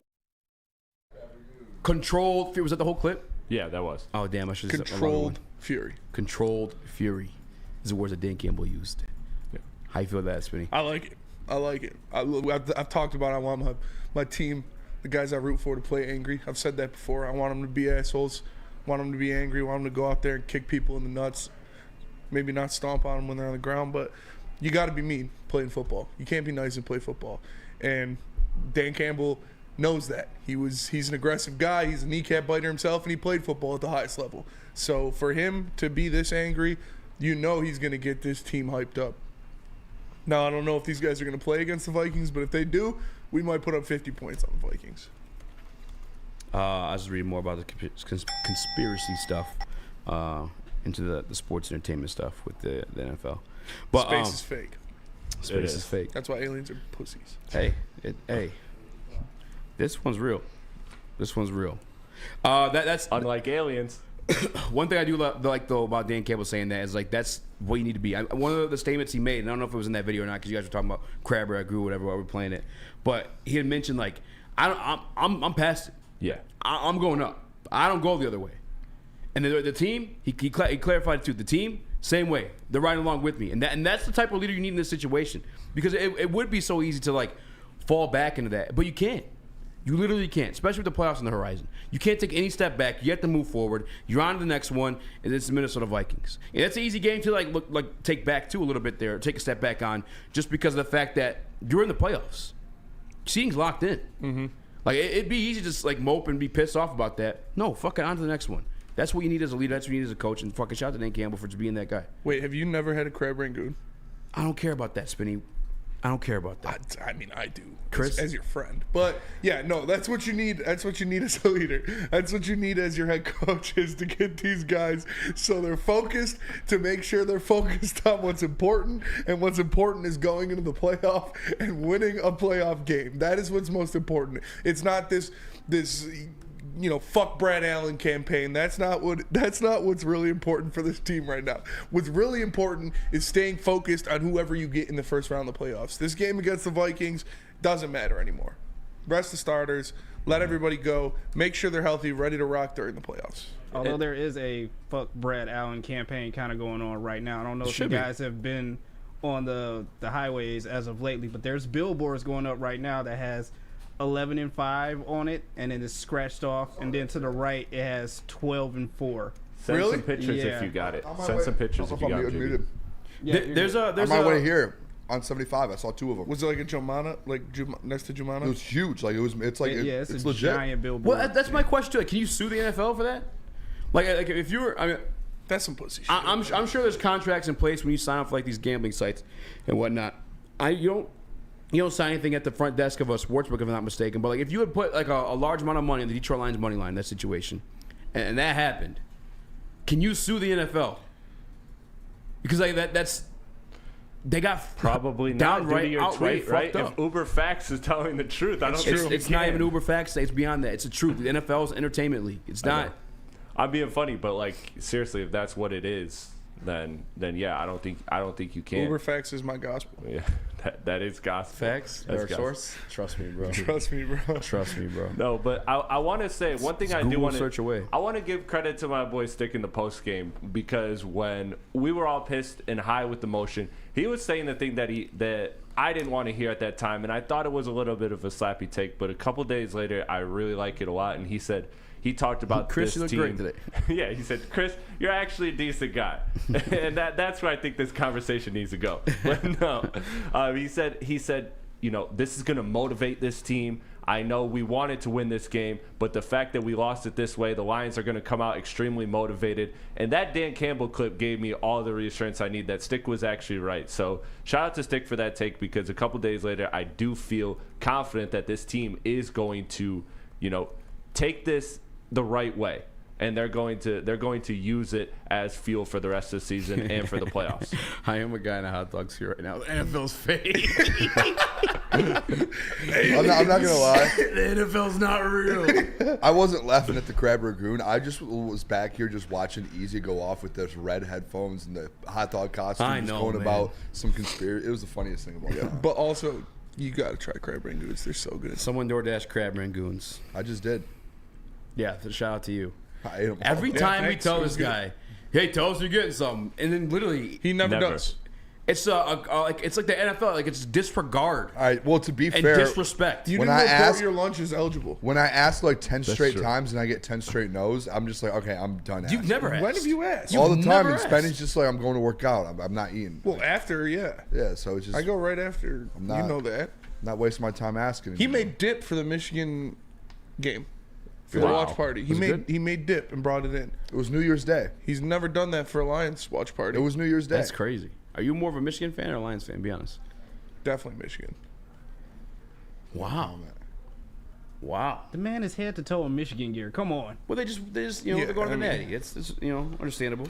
Is what it is. Planet Fitness. Yes. Planet Fitness is the home of the judgment-free zone where anyone, and we mean anyone, can feel comfortable working out on their fitness goals. At Planet Fitness, you'll experience a squeaky clean gym that has tons of equipment, a full-body workout in just 30 minutes, and all memberships include fitness training. You get all this for just $10 a month, no commitment. No matter where you are, there's a Planet Fitness close by. More than 50 in Metro Detroit and thousands more throughout the world. Planet Fitness, where your fitness is essential. Stop searching for a vehicle and start finding one. Les Stanford Chevrolet Cadillac makes it easy. We harness the power of multiple dealerships and own the biggest selection of GM brands in the area to get you the car you need. With the Les Stanford Group, you'll have access to 4 different dealerships, providing you with more makes, more models, and more choices. We're connected to more than 1,000 vehicles. And with so many high-quality CPO vehicles available, you'll find new car quality at pre-owned prices. You can start and end your search at lesstanford.com today. Now, coming to Woodward Sports, Woodward and Main Street, the Woodward Sports Network Detroit Lions Show. Catch Gabrielle D. Phillips, Matt Broder, and Terry Foster for all the latest news on your Detroit Lions every week. Only on the Woodward Sports Network YouTube channel and woodwardsports.com. Savor the heart of home at Big Boy with our all-new Down Home Comfort Dishes. Feast on home-style goodness with our Southern Comfort Chicken Bowl, veal parmigiana, and apple pie hotcakes. The Down Home delight doesn't stop there. Potato pancakes are back. Dive into the richness of our perfectly crafted potatoes with our classic potato pancakes and our stuffed potato pancakes. Top off your meal with our new gingerbread shake, a seamless blend of creamy vanilla and sweet gingerbread flavors. Nothing beats the comforting taste of Down Home cooking. Enjoy every bite, only at Big Boy. When it comes to your pet, don't settle. Give your pet the best. Premier Pet Supplies, hands down Michigan's best pet store. Family owned and operated for over 30 years. 13 Metro Detroit locations, over 60 brands of food, lowest prices, and curbside home delivery. Premier Pet Supply, give your pet the best. www.premierpetsupply.com. Buongiorno. Or even dare cheat. Welcome back to Woodward Heavyweights Live on WoodwardSports.com. I'm Eazy, Spin More X. Howdy. Young Chris, JB, Smooth. We got Booner in the building in the Maz chair. Make sure you stay tuned for the question segment, mailbag. But I do want to break down the actual game part of the Detroit Lions. Because situations took place before it got to that point where we need the 2-point conversion. How'd you feel, I guess, about the overall performance of Detroit Lions? Start with the offense if you can. I mean, the offense did not perform well. Jared Goff obviously had the 2 interceptions. They're not all on him. It was 2 great defensive plays that led to those interceptions. I'd say the Sam Laporta one was on him more than the David Montgomery one. He could have put that ball out to the sideline a little bit more, but the defenders made great plays on the ball. I'm not putting those too much on him, but the offense, it looked a little stagnant. When they got in the red zone, they really weren't doing much. I didn't like the play calling in the red zone. The run game looked good. I don't know why they didn't do that more. I don't know why they didn't run the ball more, because they were able to run the ball well against the Dallas Cowboys. The offensive line struggled again. Obviously, it's tough. The Dallas Cowboys have one of the best defensive lines in the NFL. You got guys like DeMarcus Lawrence, Micah Parsons making plays. DeMarcus Lawrence is having a freak year. He's playing very, very well this season. So can't put it all on them. But Jonah Jackson, Taylor Decker struggled. Sam Laporta struggled. Missed a couple key blocks that would have been big plays for the Detroit Lions. Yeah. So the offense did not play the best game, and I don't think that's going out on a limb to say that. They definitely need to be better. But you're on the road. They did enough to win. I will give them that. When they needed it, Jared Goff took the ball, drove him down the field, punched it in the end zone to tie the game. So when they needed it, they got it, but they struggled for a majority of the game. For me, man, they just got too cute, like way too cute.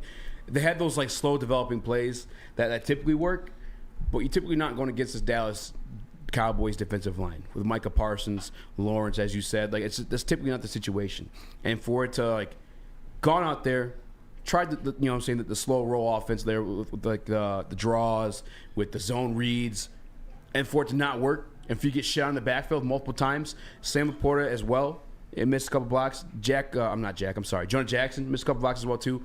Go away from that. That's where my beef was. Is like, why are we still trying to do this? Especially after like, okay, first half, see what we're working with, go on from there. I get it. But when you go in the second half, in your first series in that third quarter, you're behind center and you're just lining guys up, hat on hat, man on man, and you're just knocking somebody's dick in the dirt, and you roll down there and you scored a touchdown with David Montgomery. Why did we veer away from that?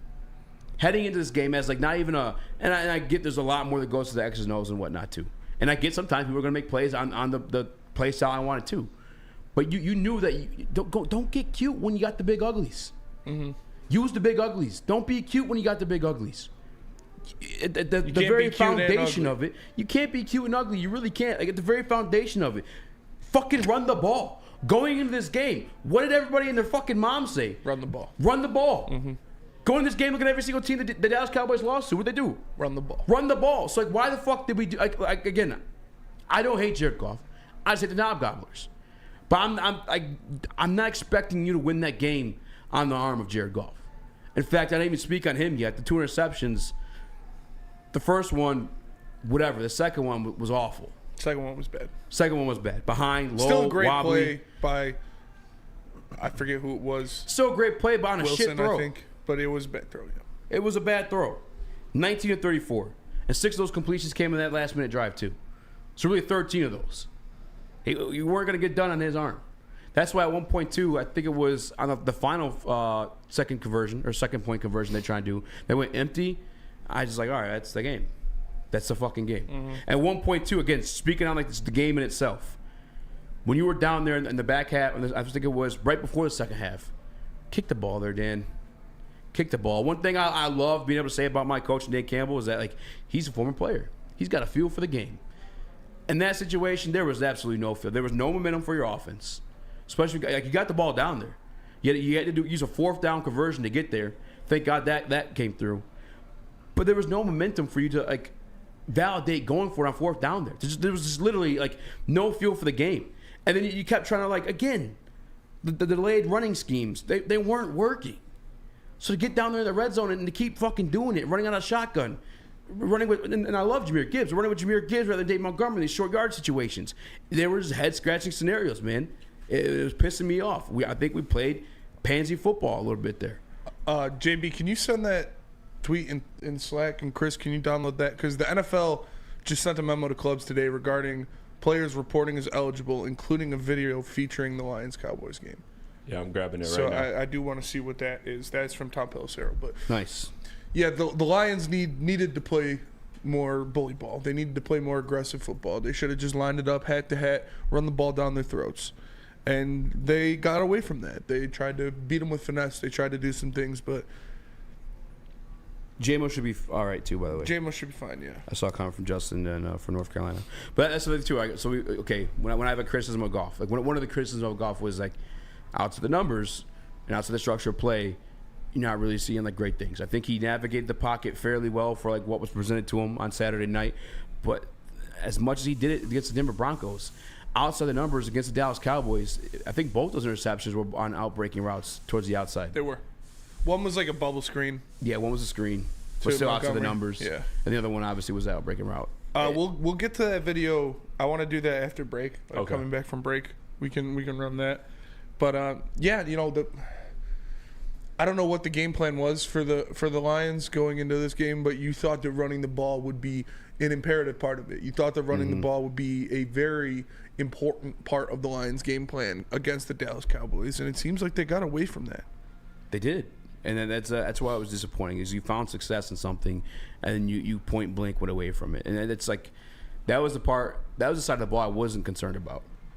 The part I was concerned, the side of the ball I was concerned about, the defense balled out, phenomenally, and I'm trying to spare that one because I want to talk about a particular player that kind of just, I felt like unlocked everything else. But we could dive into it if you want. I mean, we did go an extra segment on the referee stuff. Yeah. So fuck it. Ifantu Melifonwu has unlocked Aaron Glenn's defense. We see the potential of what this defense can be. Finally, and dare I say officially, to have him Ifantu Melifonwu out there as the athletic ball hawking safety. This is what all 4 starts, 4 starts, 3 starts. Every single one has got a turnover, takeaway, whether it be a fumble or an interception. Back-to-back interceptions for the guy. Honestly, a reigning MVP candidate in Dak Prescott, and Dak looked good that day too. Obviously, CeeDee Lamb, and I don't think he got too much beat with CeeDee Lamb doing what CeeDee Lamb did. That's what's going to happen sometimes. He went nuts. Sutton got cooked. But they still only scored 20 points. If you take away that one catch of 90, what you want to bitch about officiating? The fucking blatant hold on Jack Campbell right in front of the quarterback in that situation, I'm not going to bitch about that one. Well, I'm going to bitch about it. Because Derek Barnes should have had Dak for an easy safety on that play. Wide open. Down the middle. That was awful. And shouldered him. Instead of wrapping him up and getting him on the ground. I don't even think he connected on the shoulder. He just fucking slid off him. Yeah. So I'm not complaining about the Jack Campbell hold on that one. You should have had Dak down. And you can't get beat deep like that when you're standing on your own, or the other team's standing on their own goal line. But this Aaron Glenn defense, 8 tackles for losses, 3 sacks. Yeah. As you said, could have been or should have been 4 sacks. Should have been 4 sacks. 1 pick, 1 fumble. And I get that is I actually wholeheartedly believe that is the stupidest rule in football. When the ball goes out of the end zone and it's a turnover on downs or turnover at the ball, I think that's the dumbest shit ever. However, as lucky as you may point that out to be, there was still skill in causing the fumble. But I think it was Vildor at that point too. The Detroit Lions defense balled out, and you wouldn't want this at any other time this season than now. I fucking love it, Spinny. Yeah, it's you want these guys clicking on all positions, especially with the pieces you have coming back. With the pieces you have returning that'll do nothing but bolster what the defense is doing, with guys like C.D. Deuce, guys like James Houston, guys like Ali McNeil, that will play big roles going forward and will help this defense. It's great to see them playing at this level. You held the team that averages 30-plus points at home to 20. Like, that is a win. That is a win for this defense. If you told me the Cowboys would only score 20 points in this game, I would have guaranteed you a Lions victory. So they did what they needed to do. Aiden Hutchinson, thank God. Like, I've been asking for it all season. He showed up, big moment, 3 sacks on Dak Prescott. Extremely impressive game from him. Got home, made some things happen. You like to see that. Yeah. Aiden had a fucking day. Yeah. That I think it was the second one he had on Dak, where he made him fucking hit the, like, whatever that was. Yeah. Hit the Bernie. That shit was cold. Aiden, and I had to rewatch it back too because I don't know how many of them were on one-on-one block situations, but like, again, you wouldn't want this any other time this season than like right now heading into the playoffs. Exactly. That's my point, is the momentum, and how many times have we seen it in football? Like, you just have to peak at the right time. And this Lions defense may be peaking at the right time. And it doesn't have to be the best. It doesn't have to be elite. It just has to be good enough so that the offense can do what the offense typically does. And that's where you're at with this Lions defense. So I'm buying that this defense can be good enough. I don't know how consistently they're going to go out and have performances like this, but if they can peak at the right time and play at a good enough level, this offense, this elite offense, should be able to result in a lot of playoff wins. Shane D, I did peep the hold. It was fucking disgusting. I was livid. I was screaming, spitting on my fucking TV, pointing. I think it was Brad Allen who made the call too, or I'm sorry, didn't make the call. But listen, man, that's how the Cowboys can be officiated, I guess. And the NFL. And the non-pass interference on Amon-Ra. Yeah, that was gross too. Dude was holding his arm. Yeah. Flags were getting tossed our way, though. I know that. Cowboys had 5 of them. One was Micah Parsons. I couldn't tell you the rest of them. And Thomas Rotundi says AG has to stop blitzing with 0 coverage on 3rd down. No, he doesn't. No, the AG do your thing. That would have been a sack safety. It should have been a sack safety. Yeah, no. but Derek Barnes whiffed big time. I mean, like, I don't want to shit on Derek, but like foundationally, that was terrible. That was terrible. To make a tackle, you break down and get your arms out. He didn't have no arms out at all. It was all shoulder. No, shoulder. That was awful. And I was thinking, too, I was like, okay, well, like, he was out the week prior with that shoulder injury. Maybe that's, no, because you led with your shoulder. Yeah. Like, let me tell you about Hamlin Pub, man. If you want to watch Sports this Lions, entertainment. want to watch this Hot dog Lions guy. playoff victory, just go to Hamlin Not Pub. so crazy. If you ever wanted a bar where you're a regular, we have just a place for you. Head to one of Hamlin Pub's 7 locations and experience where everyone's a regular. They got half-off pizza on Thursdays and food and drink specials for every NFL and all Michigan sports games. Hamlin Pub. Experience your favorite pub for all things sports. Hamlin Pub, where everyone's a regular.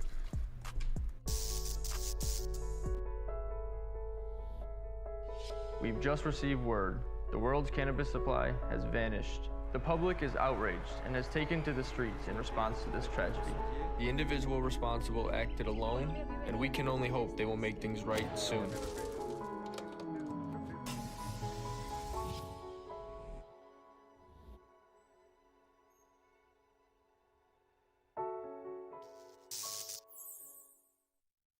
Join Woodward Sports' own Jeff Iafrate, along with special WSN guests for the most anticipated Lions season in decades. Filled with different surprises and expert analysis. You're not going to want to miss out. Go to our Woodward Sports YouTube channel on Sundays and tune in live from 9:30 to 11:30 a.m.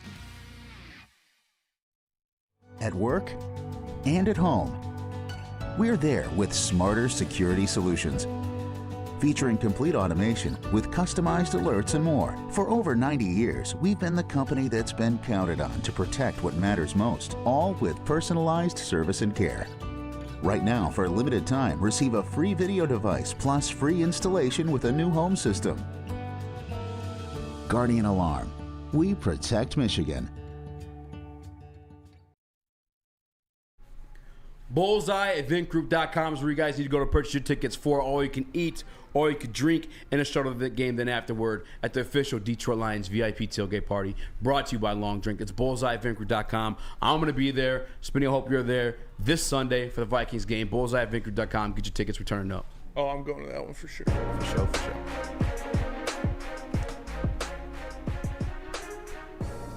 As a reminder to clubs and players, an offensive player numbered 50 through 79 or 90 through 99 is permitted to line up as an eligible pass receiver. To allow the defense an opportunity to match personnel to avoid deception and to ensure fairness, the player must immediately report the change in his eligibility status to the referee, who will inform the defensive team and will make an announcement to the stadium before that play. It is the responsibility of the player to be sure that change in status is clearly communicated to the referee by both a physical signal with his hands up and down in front of his chest and to report to the referee his intention to report as an eligible receiver. Any player reporting as eligible must line up initially and remain in an eligible position.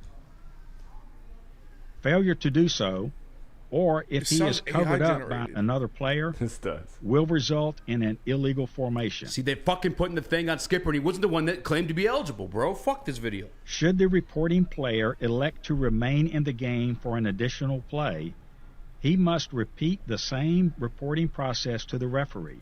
And before each additional play, the referee will inform the defensive team.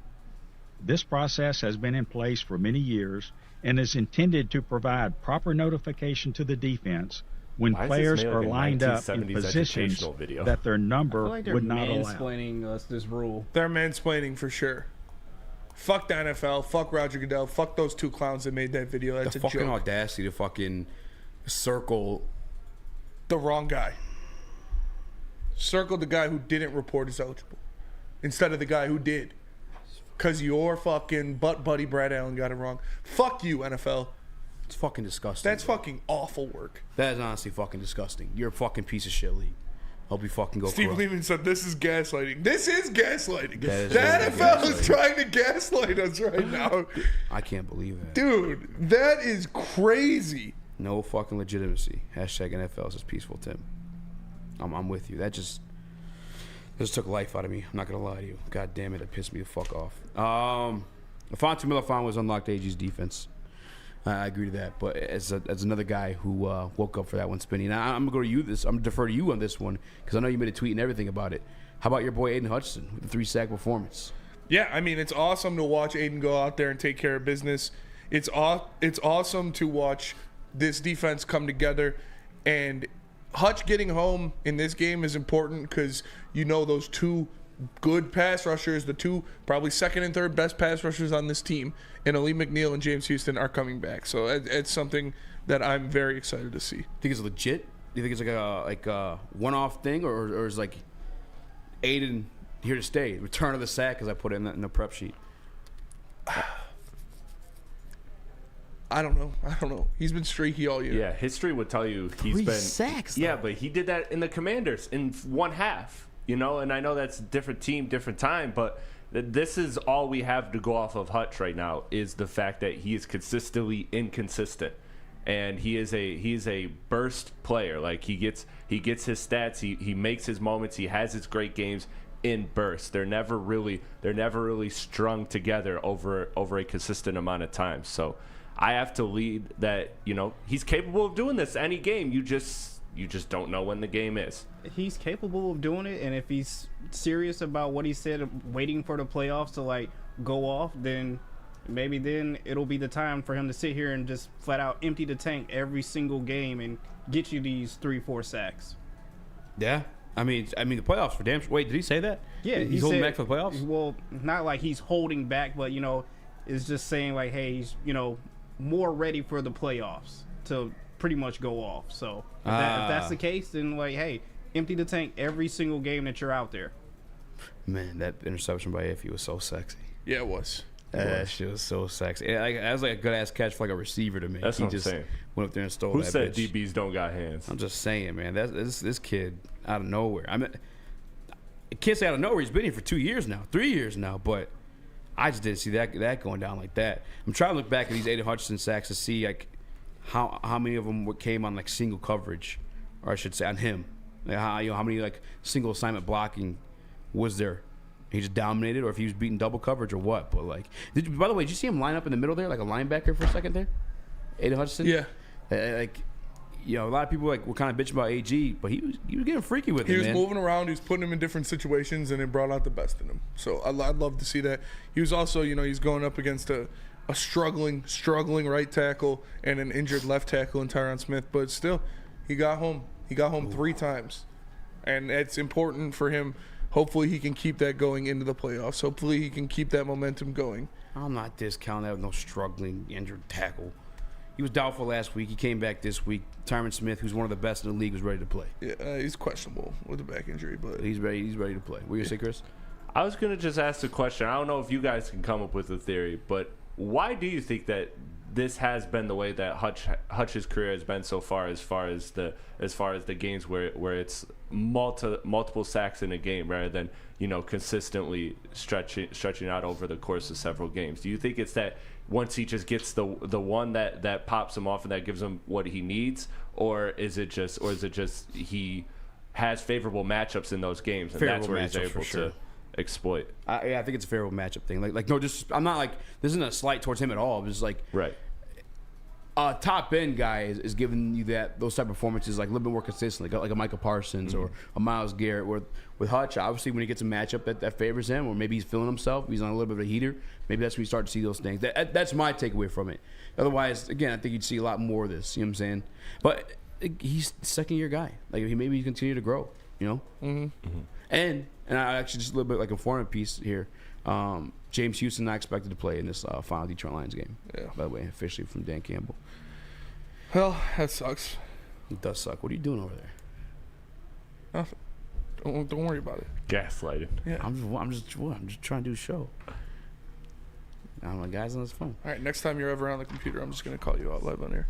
That's on the computer. Spencer is lined up as an eligible host. I am lined up as an eligible host. I'm just wondering what the fuck going on. That's all. He didn't report though. He did not report. Let's go to a quick break here. I'll tell you guys about Fairway Pack Company, and we get back. Detroit Lions playoff matchups, possibilities, and who's more likely going to be there. But first, got to tell you guys, for over 60 years, Favorite Pack Company's provided Michigan's finest hotels, restaurants, and casinos with prime Wagyu beef, dry-aged beef, and more. Make sure you guys give them a call. We're not giving them a call. Just order online. FavoritePacking.com or stop by in Grosse Pointe Woods for grab-and-go steaks. Brace yourselves, Detroit. As the sun begins to set, two of Woodward Sports' brightest young stars will be taking the mic for a brand new show. Woodward Nights with Spooner and Broder. The dog days in Detroit are over, and the boys are unleashed. Join in on the banter and hop on the bandwagon of the #1 night show on the internet. Tune in to the Woodward Sports YouTube channel every weeknight from 8 to 10 p.m. Woodward Nights with Spooner and Broder. Woodward Sports' own Tom Mazaway and Sam Stick Day will be hosting our Lions postgame show after every Lions game all season long. Tune into the Woodward Sports YouTube channel for his hot-off-the-press takes, game analysis, and Kool-Aid sipping celebrations. You won't want to miss it. Join Maz, Stick, and special guests each week immediately following every Lions game, exclusively on the WSN YouTube channel.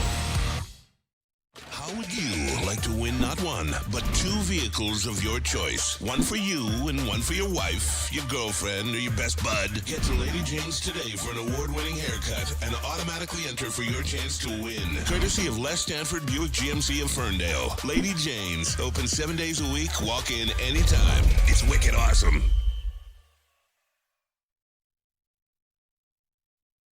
What up, though? Welcome back to World Heavyweights live on WoodSports.com. Hit the like button if you guys have it already. 5-star review on all podcast platforms. Try and move on from the Detroit Lions-Cowboys game. I will move on from the Detroit Lions-Cowboys game. I don't want to talk about it anymore this week. It may come. I'll bring it up, obviously, in context into the next matchup, into the playoff discussions. But that's where I kind of want to point towards this next conversation is the playoffs. As of now, if you want to believe conspiracies, maybe the NFL did have a narrative. They wanted Matthew Stafford and the Rams to come visit the Detroit Lions.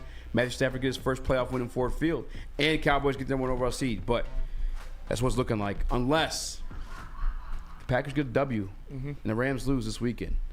The Packers actually come to Detroit for that playoff game. And the last time they were in Detroit, Spinny, kind of whooped their asses. Yeah, they did. Who would you rather see, first and foremost, and how you feeling about it?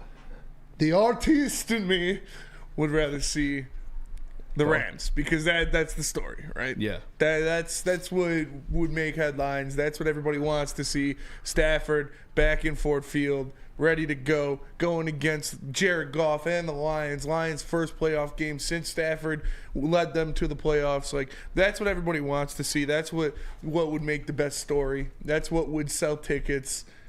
But I'd much rather see the Packers. The Rams are hot right now. They are hot. Like Kristen Harper, they are hot. And you look at who they have. Mm-hmm. With Puka Nacua and Cooper Kupp, that's dangerous. All right, that's scary. For a Lions secondary that's been getting torched by receivers lately, having 2 fucking white Houdinis running around out there, and you're saying, like, that is not something that I want to see. Kyron Williams is playing lights out. Second leading rusher in the league. Matt Stafford is playing great. I know he had 2 interceptions in the last game, but he's still been playing great. They still got Aaron Donald. They still got Sean McVay. The Rams are a better team. I'd rather see the Green Bay Packers because I have more confidence they'd be able to beat the Green Bay Packers. I think they'd beat both teams. I'll put that out there. But the Rams scare me more than the Packers do. Yeah, I think the Lions are more than capable of beating either one of these teams. And to be honest with you guys, I'm not sure. I don't have a definitive answer for who I'd rather see in terms of like wanting the Lions to cash in a for sure victory. I'm leaning more towards the Packers. But the way they came in here in Thanksgiving, they put it on us in a big game too. Like we're undefeated in prime. Oh, no, I'm not counting. I'm sorry. We're no longer undefeated in prime time because of the situation I said no longer speak of. But in terms of like nationally televised games, the Thanksgiving game was just that, and the Packers laid it on us. And the way they ran that offense, they didn't even, as much as we could say this pass rush has been like lackluster, they didn't get an opportunity for it to be there. They were 2-step drop or 3-step dropbacks and getting the ball out of their hands immediately. I think Christian Watts has been out for the past 2 games. I don't know if he played. I don't think he played the last one, but obviously he's going to come back healthy here too. I'm not just going to overlook the Packers and them coming in here just because of what happened last game. And the defensive line they have they got some playmakers. Yeah. I ain't gonna lie to you, Chris.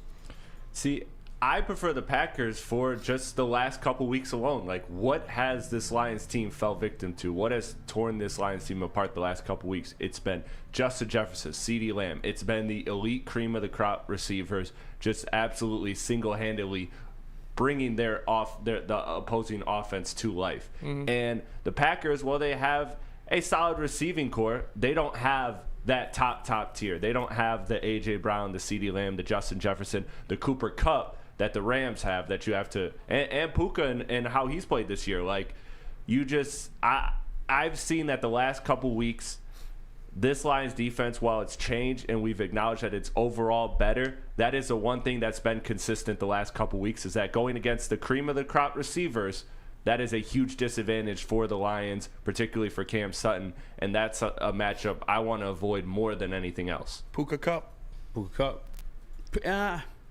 Yeah, but I think when they look at the cream of crop, the receivers I feel like that we struggle against the most. And I could be, listen, I've been watching the LA Rams like all single season. But yeah, Spinny, 100% right. They're on the all-black team.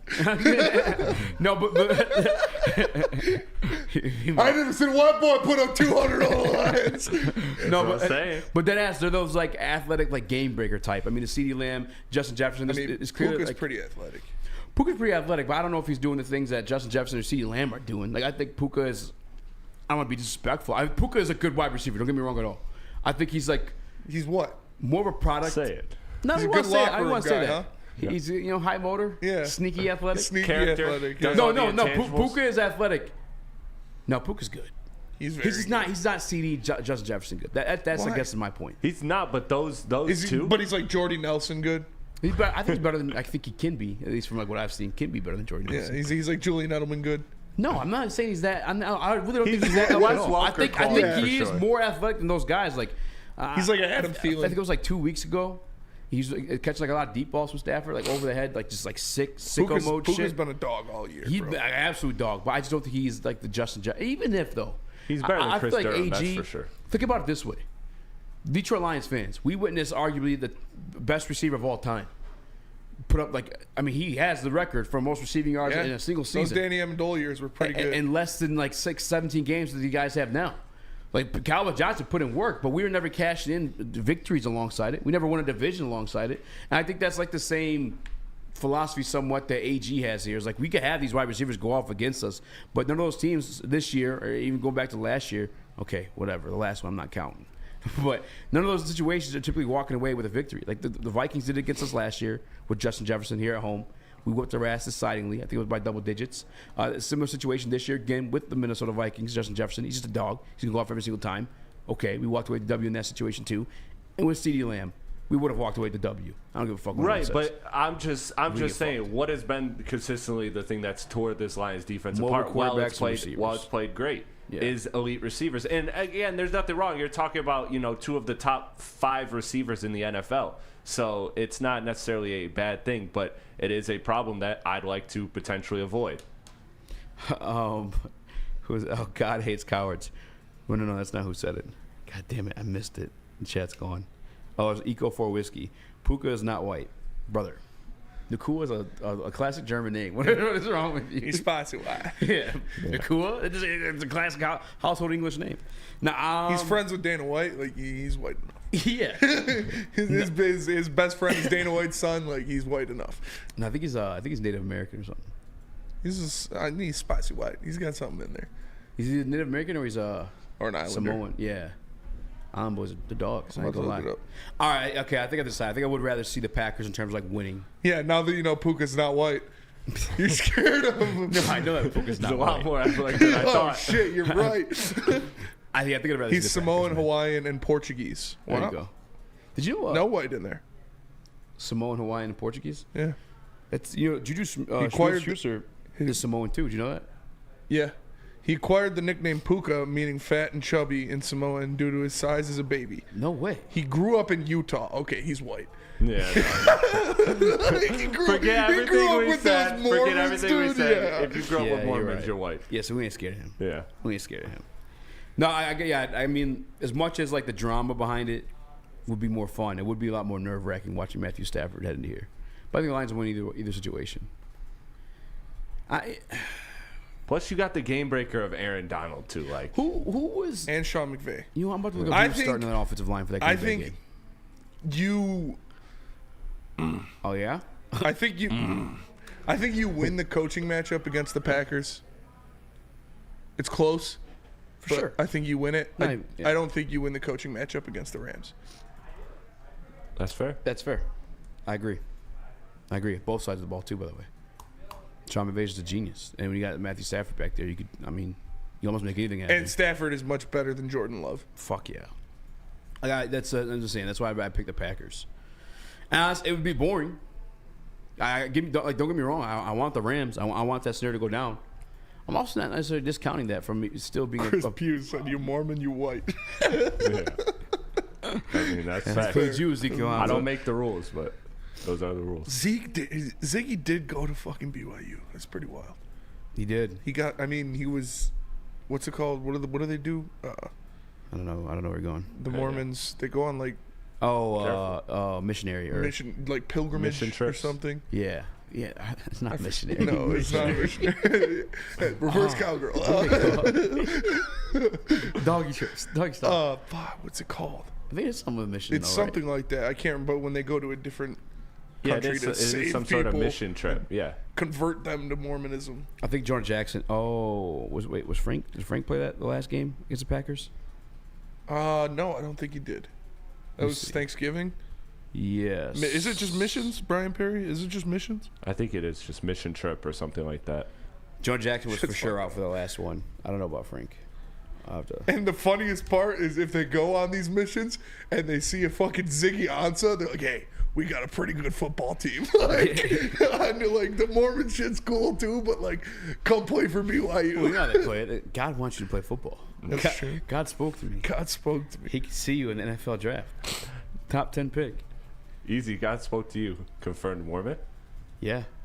I wish. Don't they get like multiple wives? Joseph Smith from the Book of Mormon. Dum dum dum dum. That was a great dude. Great scene. Great episode. Okay. There's Frank tons Ragnow of did play Samoan against Green Bay. Mormons. Yeah, I believe it. Yeah, no. He probably got pilgrimaged. Jeez. Oh, they all called missions. I thought it was something different. Mercenary. Or no, it's war. Definitely not. A Mormon mercenary is a totally different. It's the scariest you can ever think. He knocks on your door with a smile. I don't know. I'll make a poll in the chat. So you are saying you'd rather see the Packers? Yeah, I'd rather see the Packers. Just I think it's just a more winnable game.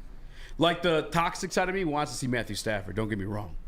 But like the Lions fan of me, actually, bro, Jamal Williams did go to BYU.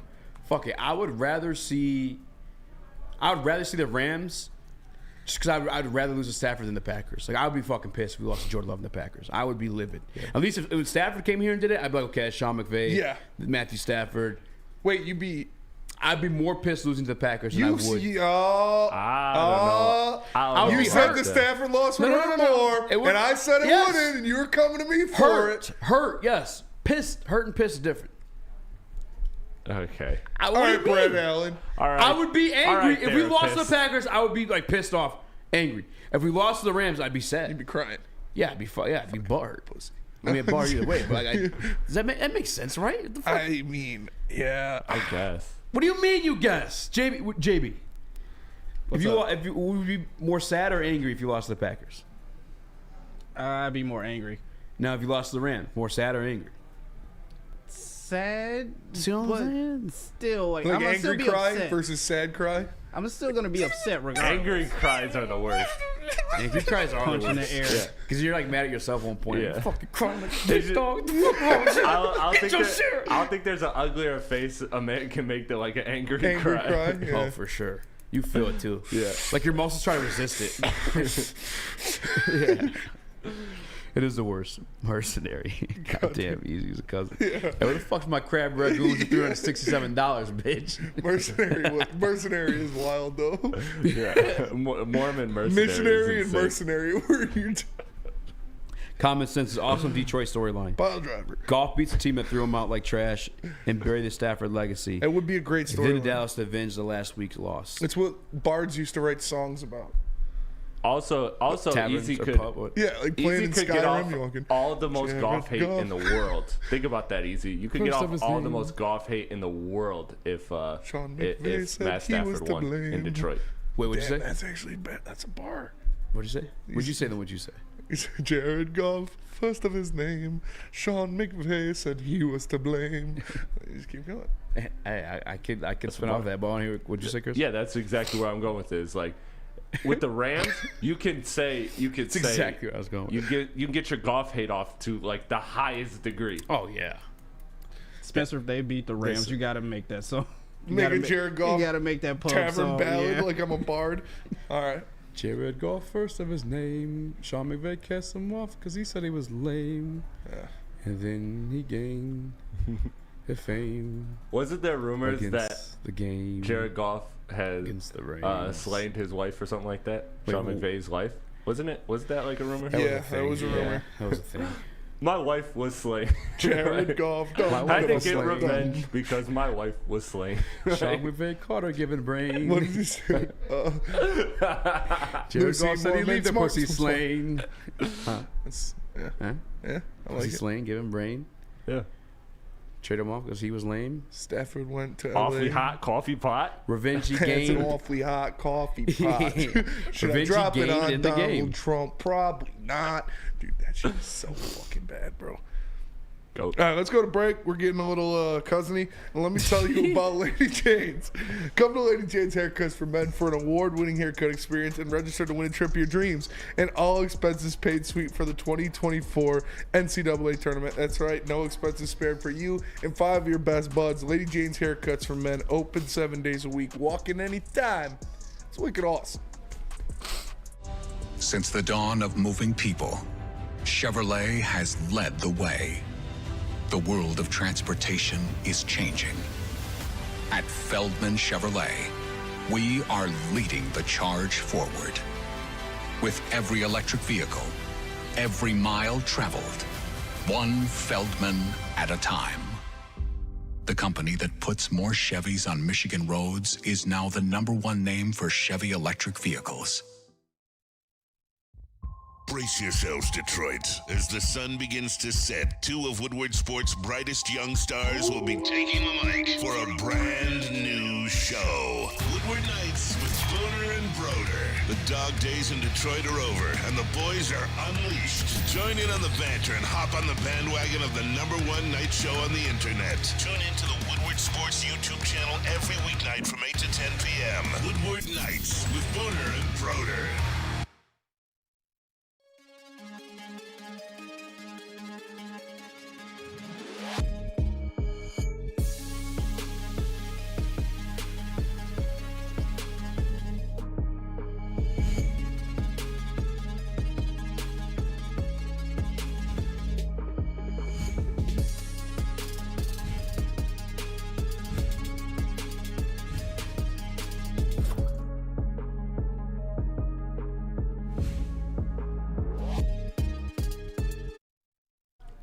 Feldman Chevrolet is Michigan's #1 Chevy dealer with over 18 locations. This is what Feldman Chevy dealer. Jesus. Today, Junior. I kept trying to say Devilier. I don't know. Bro's acting like he eats hot dogs every day. Mercenary. Feldman is Michigan's #1 Chevy dealer. Make sure you guys hit him up at feldmanauto.com. There's one right in your backyard with over 18 locations. Catch Woodward Sports there live every other Monday. Hopefully Victory Mondays. Every other Monday. At the Feldman Chevrolet Novi. Everybody want to be a dope boy. Everybody want to be a coke boy. Everybody got a chopper. Smash that like button. 5-star review. I ain't on Instagram. Damn, I was going to say something about something. I don't remember now. Really had crack in the 90s. I Really was gonna hit make a guns poll. from my mama. Next day ask about me. Money, you me, go. pain, pills, drink. A 4-course meal. I got full off the appetizer. I think it actually is going to be the Packers. I saw a video on Twitter scrolling through today. The Sean McVay's plan on sitting his guys because they secure the seed no matter what. Wilson They're on says, the do you road no bet matter against what." the Lions every game? No. I think this is the first game of the year that I didn't pick the Lions in the pick 'em. I don't know. Oh, I you said did. they were going to beat the Chiefs. You guys thought I was crazy. Um, Y'all must be crazy. Read comments on Woodward Sports Chat. Oh, that's what I was saying because I was rudely interrupted by Spin Mo Rex. Sorry, I got to fight for my honor. Sean McVay said he's probably gonna sit his starters. It sounds like. So probably gonna be the Packers. Lions. It's a bit of a. I think so too, right? Yeah.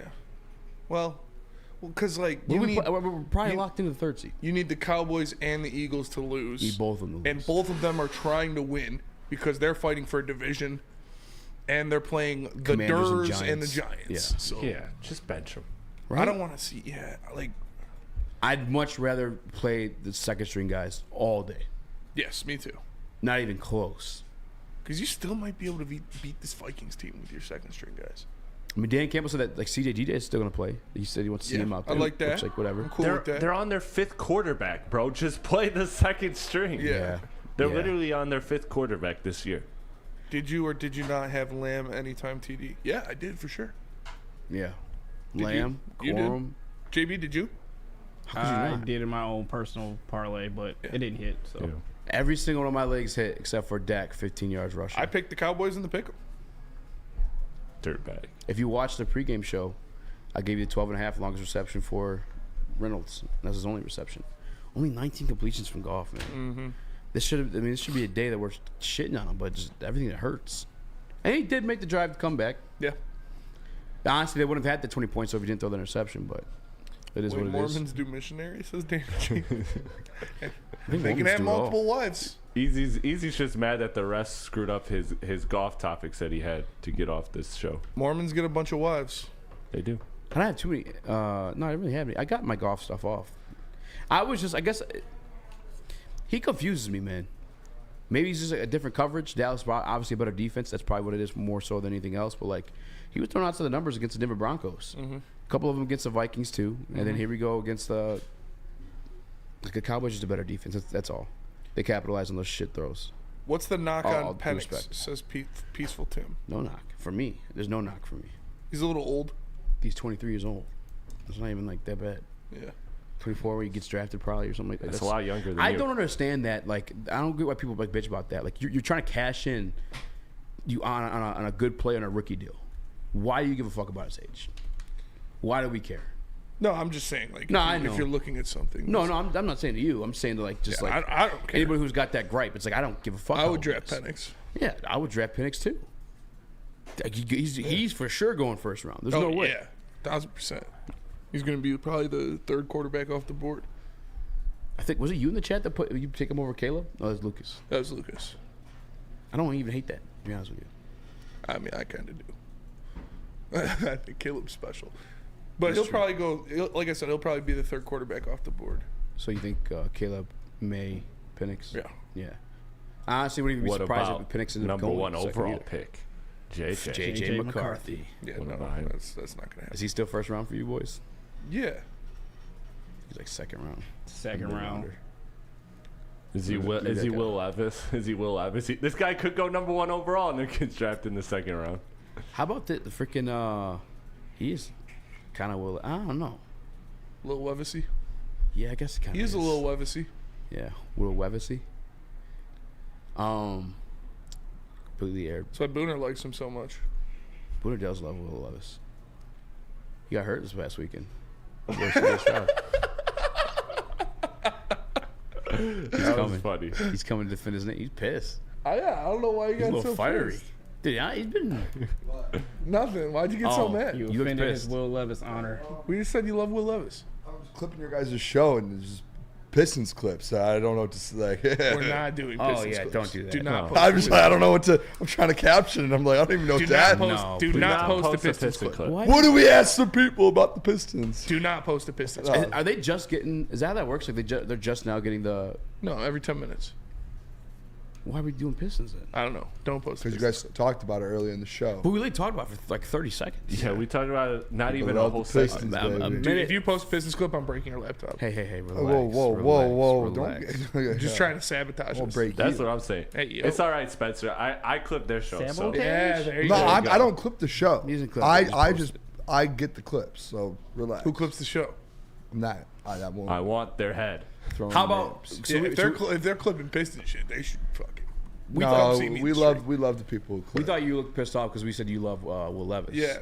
Oh, I do like Will Levis. He's Yeah. he's Yeah. a good quarterback. Reminds me of Matthew Stafford a little bit. He's got a good arm. He's athletic. I mean, he could be good. He has a lot of potential. Good high side. By the way, speaking of another quarterback you love, Josh Allen. Do you know they could win the division this weekend? Yeah. The Bills beat the... Bills have been on a heater, dude. This is how fucked up it is for them right now. They either win the game, take the division, or they lose it, and they could be completely out of the playoffs with the Steelers. Yeah. And the Steelers can win because Baltimore's probably going to sit their stars. They're already locked in at number 1. Yeah. That's fucked. It's tough. That is tough. But they got Brad Allen. They're going to win. So who do you think the NFL wants, the Steelers or the Bills in the playoffs? Bills, more? bro. Yeah. To be honest, is this one at Buffalo? Did you see the Kenny Pickett shit? No, what happened? He refused to back up Mason Rudolph. Good. He's the best fourth quarter quarterback in the NFL. Who? He should. Kenny Pickett. He literally refused to back up Mason Rudolph, so they made him inactive. What the fuck? Yeah. Who does he think he is? I don't know. Kenny Pickett, best fourth quarter quarterback in the NFL. Joe Flacco has more touchdowns than I think he has in his career. I'm talking about like just this year. Joe Flacco's a dog. Joe Flacco has more touchdowns in this year, and what the 5 or 6 games he played, Kenny Pickett has in his fucking career, in 2 years. That's crazy. How many wins do the Bills have? 8. I want to say. I'm More. right now. I think they're at like 10. Yeah, they're not going to win the division. If they lose, there's a chance they don't make the playoffs for sure. The wild card in the AFC right now is very close. They might have 9 games or 9 wins. I think it's like Who's 8 all or 9. fighting for it? Okay, so the Bills are 10-6 and the Dolphins are 11-5. And the Bills already have a victory over them. So that tie the record and also give them 2 victories over the Dolphins. Browns are at 11-5. Colts are 9-7. Bills are 10-6. And the Texans are 9-7 too. Texans could win the division. And the Steelers are 9-7. Right? So the first match was October 1st, Dolphins in Buffalo. And Buffalo beat the shit out of them. It was 20-48. Oh, that was that game where didn't Allen only have like 2 incompletions? Oh no, that's not it. Spenny, your Texans, can they win the division still? Yeah. Yeah, they can. Yeah. Congrats. Actually, I think they're playing for the playoffs. Their playoffs next week too. Yeah, they are. If I think they win and they're in. Wait, no, I don't think they can. If Jacksonville loses, I'm sorry. If Jacksonville loses, winning in. I think they're playing Indy. Yeah, because they're all 9-7. The Jags, the Texans, and the Colts are all 9-7. Look at you. Great prediction. If the Jags win, they're in, and they win the division. But if they lose, then whoever wins the Texans, whatever. Yeah. I'd be so hype if they won worst first. How crazy to see all these games. Happens every year. Well, yeah. And the Lions are already locked in for 2 weeks because I didn't want to pick the Ravens. Not me. I picked the Ravens. Yeah. They threw dirt on your That's an name. easy pick. Ravens were easy pick? Ravens were You're easy giving me pick. shit for not picking the Bengals. That's true, but the Ravens are still easy pick. Well, you couldn't have picked the Bengals. Jake Burr. What do you mean? Going worst to first. Oh, I thought about was division winners. No. Yeah, no. Well, yeah, worst to first. Worst to first. Yeah, I don't think I picked one this year. I know I did. Wait, but you say something else, Booner? I apologize. I didn't say anything. Who do the Jags play? I hope Josh Allen beats Jags play the Dolphins, Titans. man. Jags play the Titans. Oh man, you know Will Levis. You know who Derrick Henry feasts on in his career? It's Jags? fucking Jaguars. Is it Oh really? yeah. Oh yeah. Even Goes this year too? crazy against the Jaguars every time he plays. Yeah, them. you might be in a good spot. But there, is it Spenny. worth him playing? They're 5-11. Like, they're they're what do you playing mean? him Yeah, for they're sure. playing him all day. Mike Vrabel is kind of coaching for his job. Yeah. He doesn't have a contract right now after Really? next week. I don't think they ever extended him. Yeah. I think I saw him was coming back, but there's not an he's gonna extension go to in the place. Patriots. He just doesn't have an extension right now. Yo, that'd be perfect. He's gonna go to the Patriots. He should get. He's a great coach. He's just in such a weird. And he's a Patriot Tennessee, legend. yeah, and Tennessee's a weird spot, man. Like, it's like one of those markets where it's tough. He's gonna go to the At Patriots. least I think. He's gonna hire Danny Amendola as his offensive coordinator, and they're gonna keep Jerome Mayo as their defensive coordinator. 3 Patriot legends as the coaches. Danny Amendola. Wes Welker gonna be on the coaching staff? Or what? Yeah, Wes Welker. That's what I meant, not Danny Amendola. Oh, that was a total white boy shot in the dark right there. I was like, he's damn it. receiver Danny coach in Miami He's right now, I receiver think. coach for Miami. Yeah. And Fire. Danny Amendola is a receivers coach somewhere too. Shout out to me. But They I both meant are. Wes Welker. They both are. Get them both back, man. Why not? Yeah. How is Dan Just have an Campbell and DeMeco all-ex Ryans Patriot not coach coaching of the staff. year? Get Jules You in gotta there. Bring be in kidding Teddy me. Bruschi. Bring him out of the box. Make him an advisor. Peaceful Tim says, how is Dan Campbell and DeMeco Ryans not coach of the year? Kevin Stefanski. Yes, Kevin Stefanski Kevin should be up there Stefanski's too, the bro. coach of the year. No, he shouldn't be. Why? Should not be. Why? Over. Who won? Did he win coach of the year a couple years ago when the Browns won that Yes. playoff game? Yeah. That's Yeah. exactly why. He did it. Can't He do it did twice. he did what he what? no. He did what he did in Cleveland when they had that playoff drought. Dan Campbell's about to do the exact same thing. The Browns are about to have the same The record NFL as the NFL Lions. gave Kevin Stefanski the Coach of the Year award because he did what Dan Campbell's doing right now in Detroit, is breaking that 30-year playoff streak. Yeah, for so sure. Dan, if they gave it to Kevin Stefanski 3-4 years ago, Dan Campbell deserves it right now. No. Did he for sure get it? I don't know. Yes, That's why I was got it. asking. He's already got it. Then I'm And pretty sure. Kevin Stefanski deserves it. But if they gave it to him, He's won because games with 4 different quarterbacks. if they gave him the Coach of the Year because of what he did for Cleveland that year, Dan Campbell, it's only right that Dan Campbell wins it because of the same reason. There wasn't anybody. He already has there one wasn't because of what Dan anybody Campbell's doing right now. There wasn't anybody that had a better coaching season just throwing it out than there. Kevin Stefanski that Just year. throwing This it out year, there. Kevin Stefanski is having a better coaching He's season. not than head Dan over Campbell. heels having a better year. Yes, he is. Yes. Who? Stefanski? He has the same amount of wins. With 4 different quarterbacks, With 4 Booner. different Don't care. quarterbacks. 30 years. What do you mean 30? Was that Haven't won a What division would in happen 30 years. if Jared Goff wasn't the quarterback of this team? How many wins would the Lions? I don't know, but what ifs? You always ask me. You always say, well, what ifs? What ifs? Yeah. he It's a great has show, his by the way. quarterback. And the fact is, It's a great show, by the way. it's What if? not great. And the First facts season was are, great.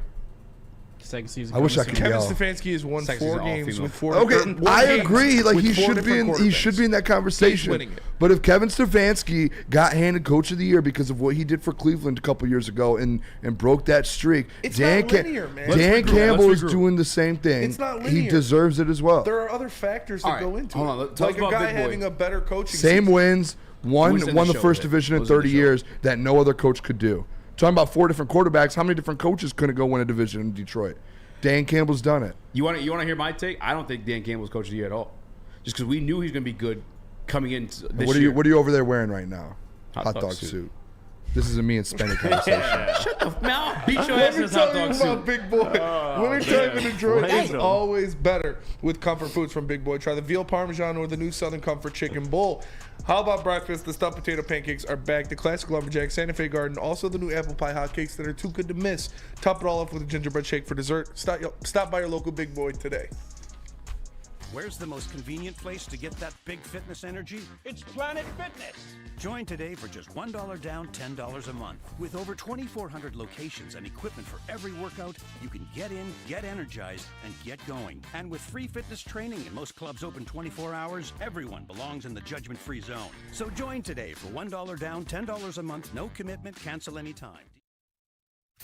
Come hang with the Woodward Sports Crew all throughout football season on Saturdays and Sundays. Join our college football and Detroit Lions live watch parties. Inside the 5, caught, end zone, touchdown, Detroit Lions. With money on the line. Featuring different special guests and surprises. Start times will vary depending on the game. Only on our Woodward Sports YouTube channel.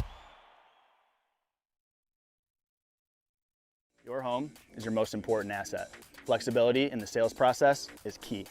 When you work with Mark White & Associates, you can cancel at any time, for any reason, without penalty.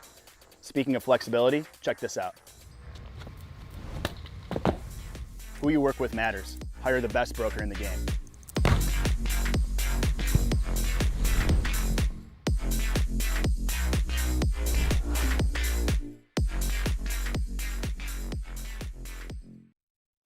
Now, coming to Woodward Sports, Woodward and Main Street, the Woodward Sports Network Detroit Lions Show. Catch Gabrielle D. Phillips, Matt Broder, and Terry Foster for all the latest news on your Detroit Lions every week. Only on the Woodward Sports Network YouTube channel and woodwardsports.com. Brace yourselves, Detroit. As the sun begins to set, 2 of Woodward Sports' brightest young stars will be taking the mic for a brand new show. Woodward Nights with Booner and Broder. The dog days in Detroit are over, and the boys are unleashed. Join in on the banter and hop on the bandwagon of the #1 night show on the internet. Tune in to the Woodward Sports YouTube channel every weeknight from 8 to 10 p.m. Woodward Nights with Booner and Broder. Swiss is the best place to shop your home and auto insurance. Make sure you guys do it the best. It's my guy, Mark. Contact him, Mark at SwissINS.com, or give him a call at 248-800-4177. Eazy, I fell in love. I know you have. Did that go in? No, No, you didn't. All your shots have been got I on. can't even see where I'm shooting. Yeah, I mean, that's an excuse you want to go with, sure, whatever. Yeah, but I fell in love today. Well, actually, it was last You night. get to send a picture, though, before you go into detail like that. Send it to Chris, and then we'll talk about it. Oh, don't. Just message her. Well, I mean, I'm saying, hey, he has to send a picture of her to Chris. So we don't give a fuck who you're in love with. It's hard to Just send a say, picture. hey, I'm Booner. Well, figure it out. All right? Because she just posts reels. By the way, Shane Steichen, Just be D'Amico like, you're Ryan, looking Stefanski. real nice. There you go. By like definition of coach of the year, like, oh, surprise, like oh, you Free turned your game. team around and it had a Shut shit up, team and then you won. Those are the guys. Yeah, Shane Steichen should Like be we I would knew love Dan- you to like, get me the definition from a dictionary of coach of the year for the NFL. what is it for you? It's just the best coach of that year. So how are they I not? mean, by your definition, know what By Bill my definition, Belichick those should are- never win it. Nick Sirianni should never win it. Like guys that have good, are in good positions, good teams. They So should does never Dan win Campbell it. have the best record this year? No, he doesn't. Did he have the but toughest he's schedule this year? He's with what he's had and what he's built this year, and breaking It a was already built 30-year heading into the division year. drought. Like, come on, man. No, Booner, it was already built heading They into the year. literally gave. You listen. The expectation for Detroit Lions. They this gave year, Kevin Stefanski that award because of what he did for that in Cleveland. Dan Campbell just broke a 30-year division drought.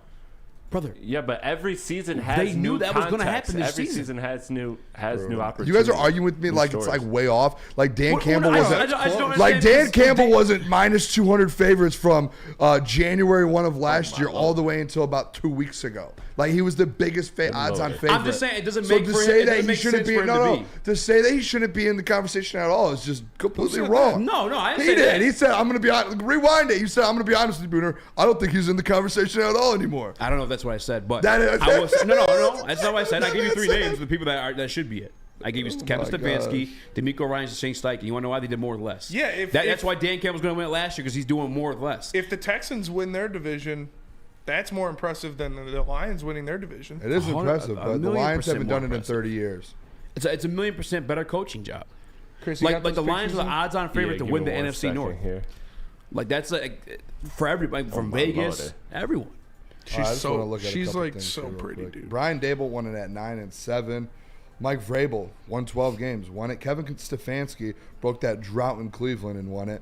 Oh, John Harbaugh right, probably got it. had the best team around a couple years ago in 2019. John Harbaugh 14 wins when he won it. 14-2. Oh, but you're saying it has to be an underdog coach that has a bad team. Yes, that's why it's coach of the year. It's no coach of the year. Brian it's Daboll won it last year. Why? It's different every year, man.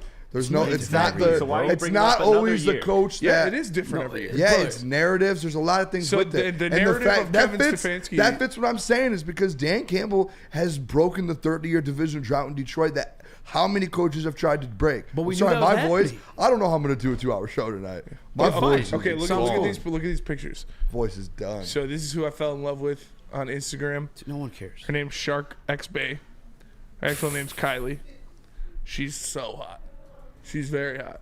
She does a lot of dance TikToks or like reels. She's gorgeous. She is gorgeous. Fell in love with her on Instagram yesterday. I approve. Yeah. So anyway, Stefanski's doing more with less. I'm happy for you. Steichen's doing more with Congratulations. less. And D'Amico Ryan's doing more than less. With less. You got freaking Gardner Minshew capable of winning the division. Like that was no one expected. Like Yeah, they that had did, wait. How many of those coaches you named were in the same division?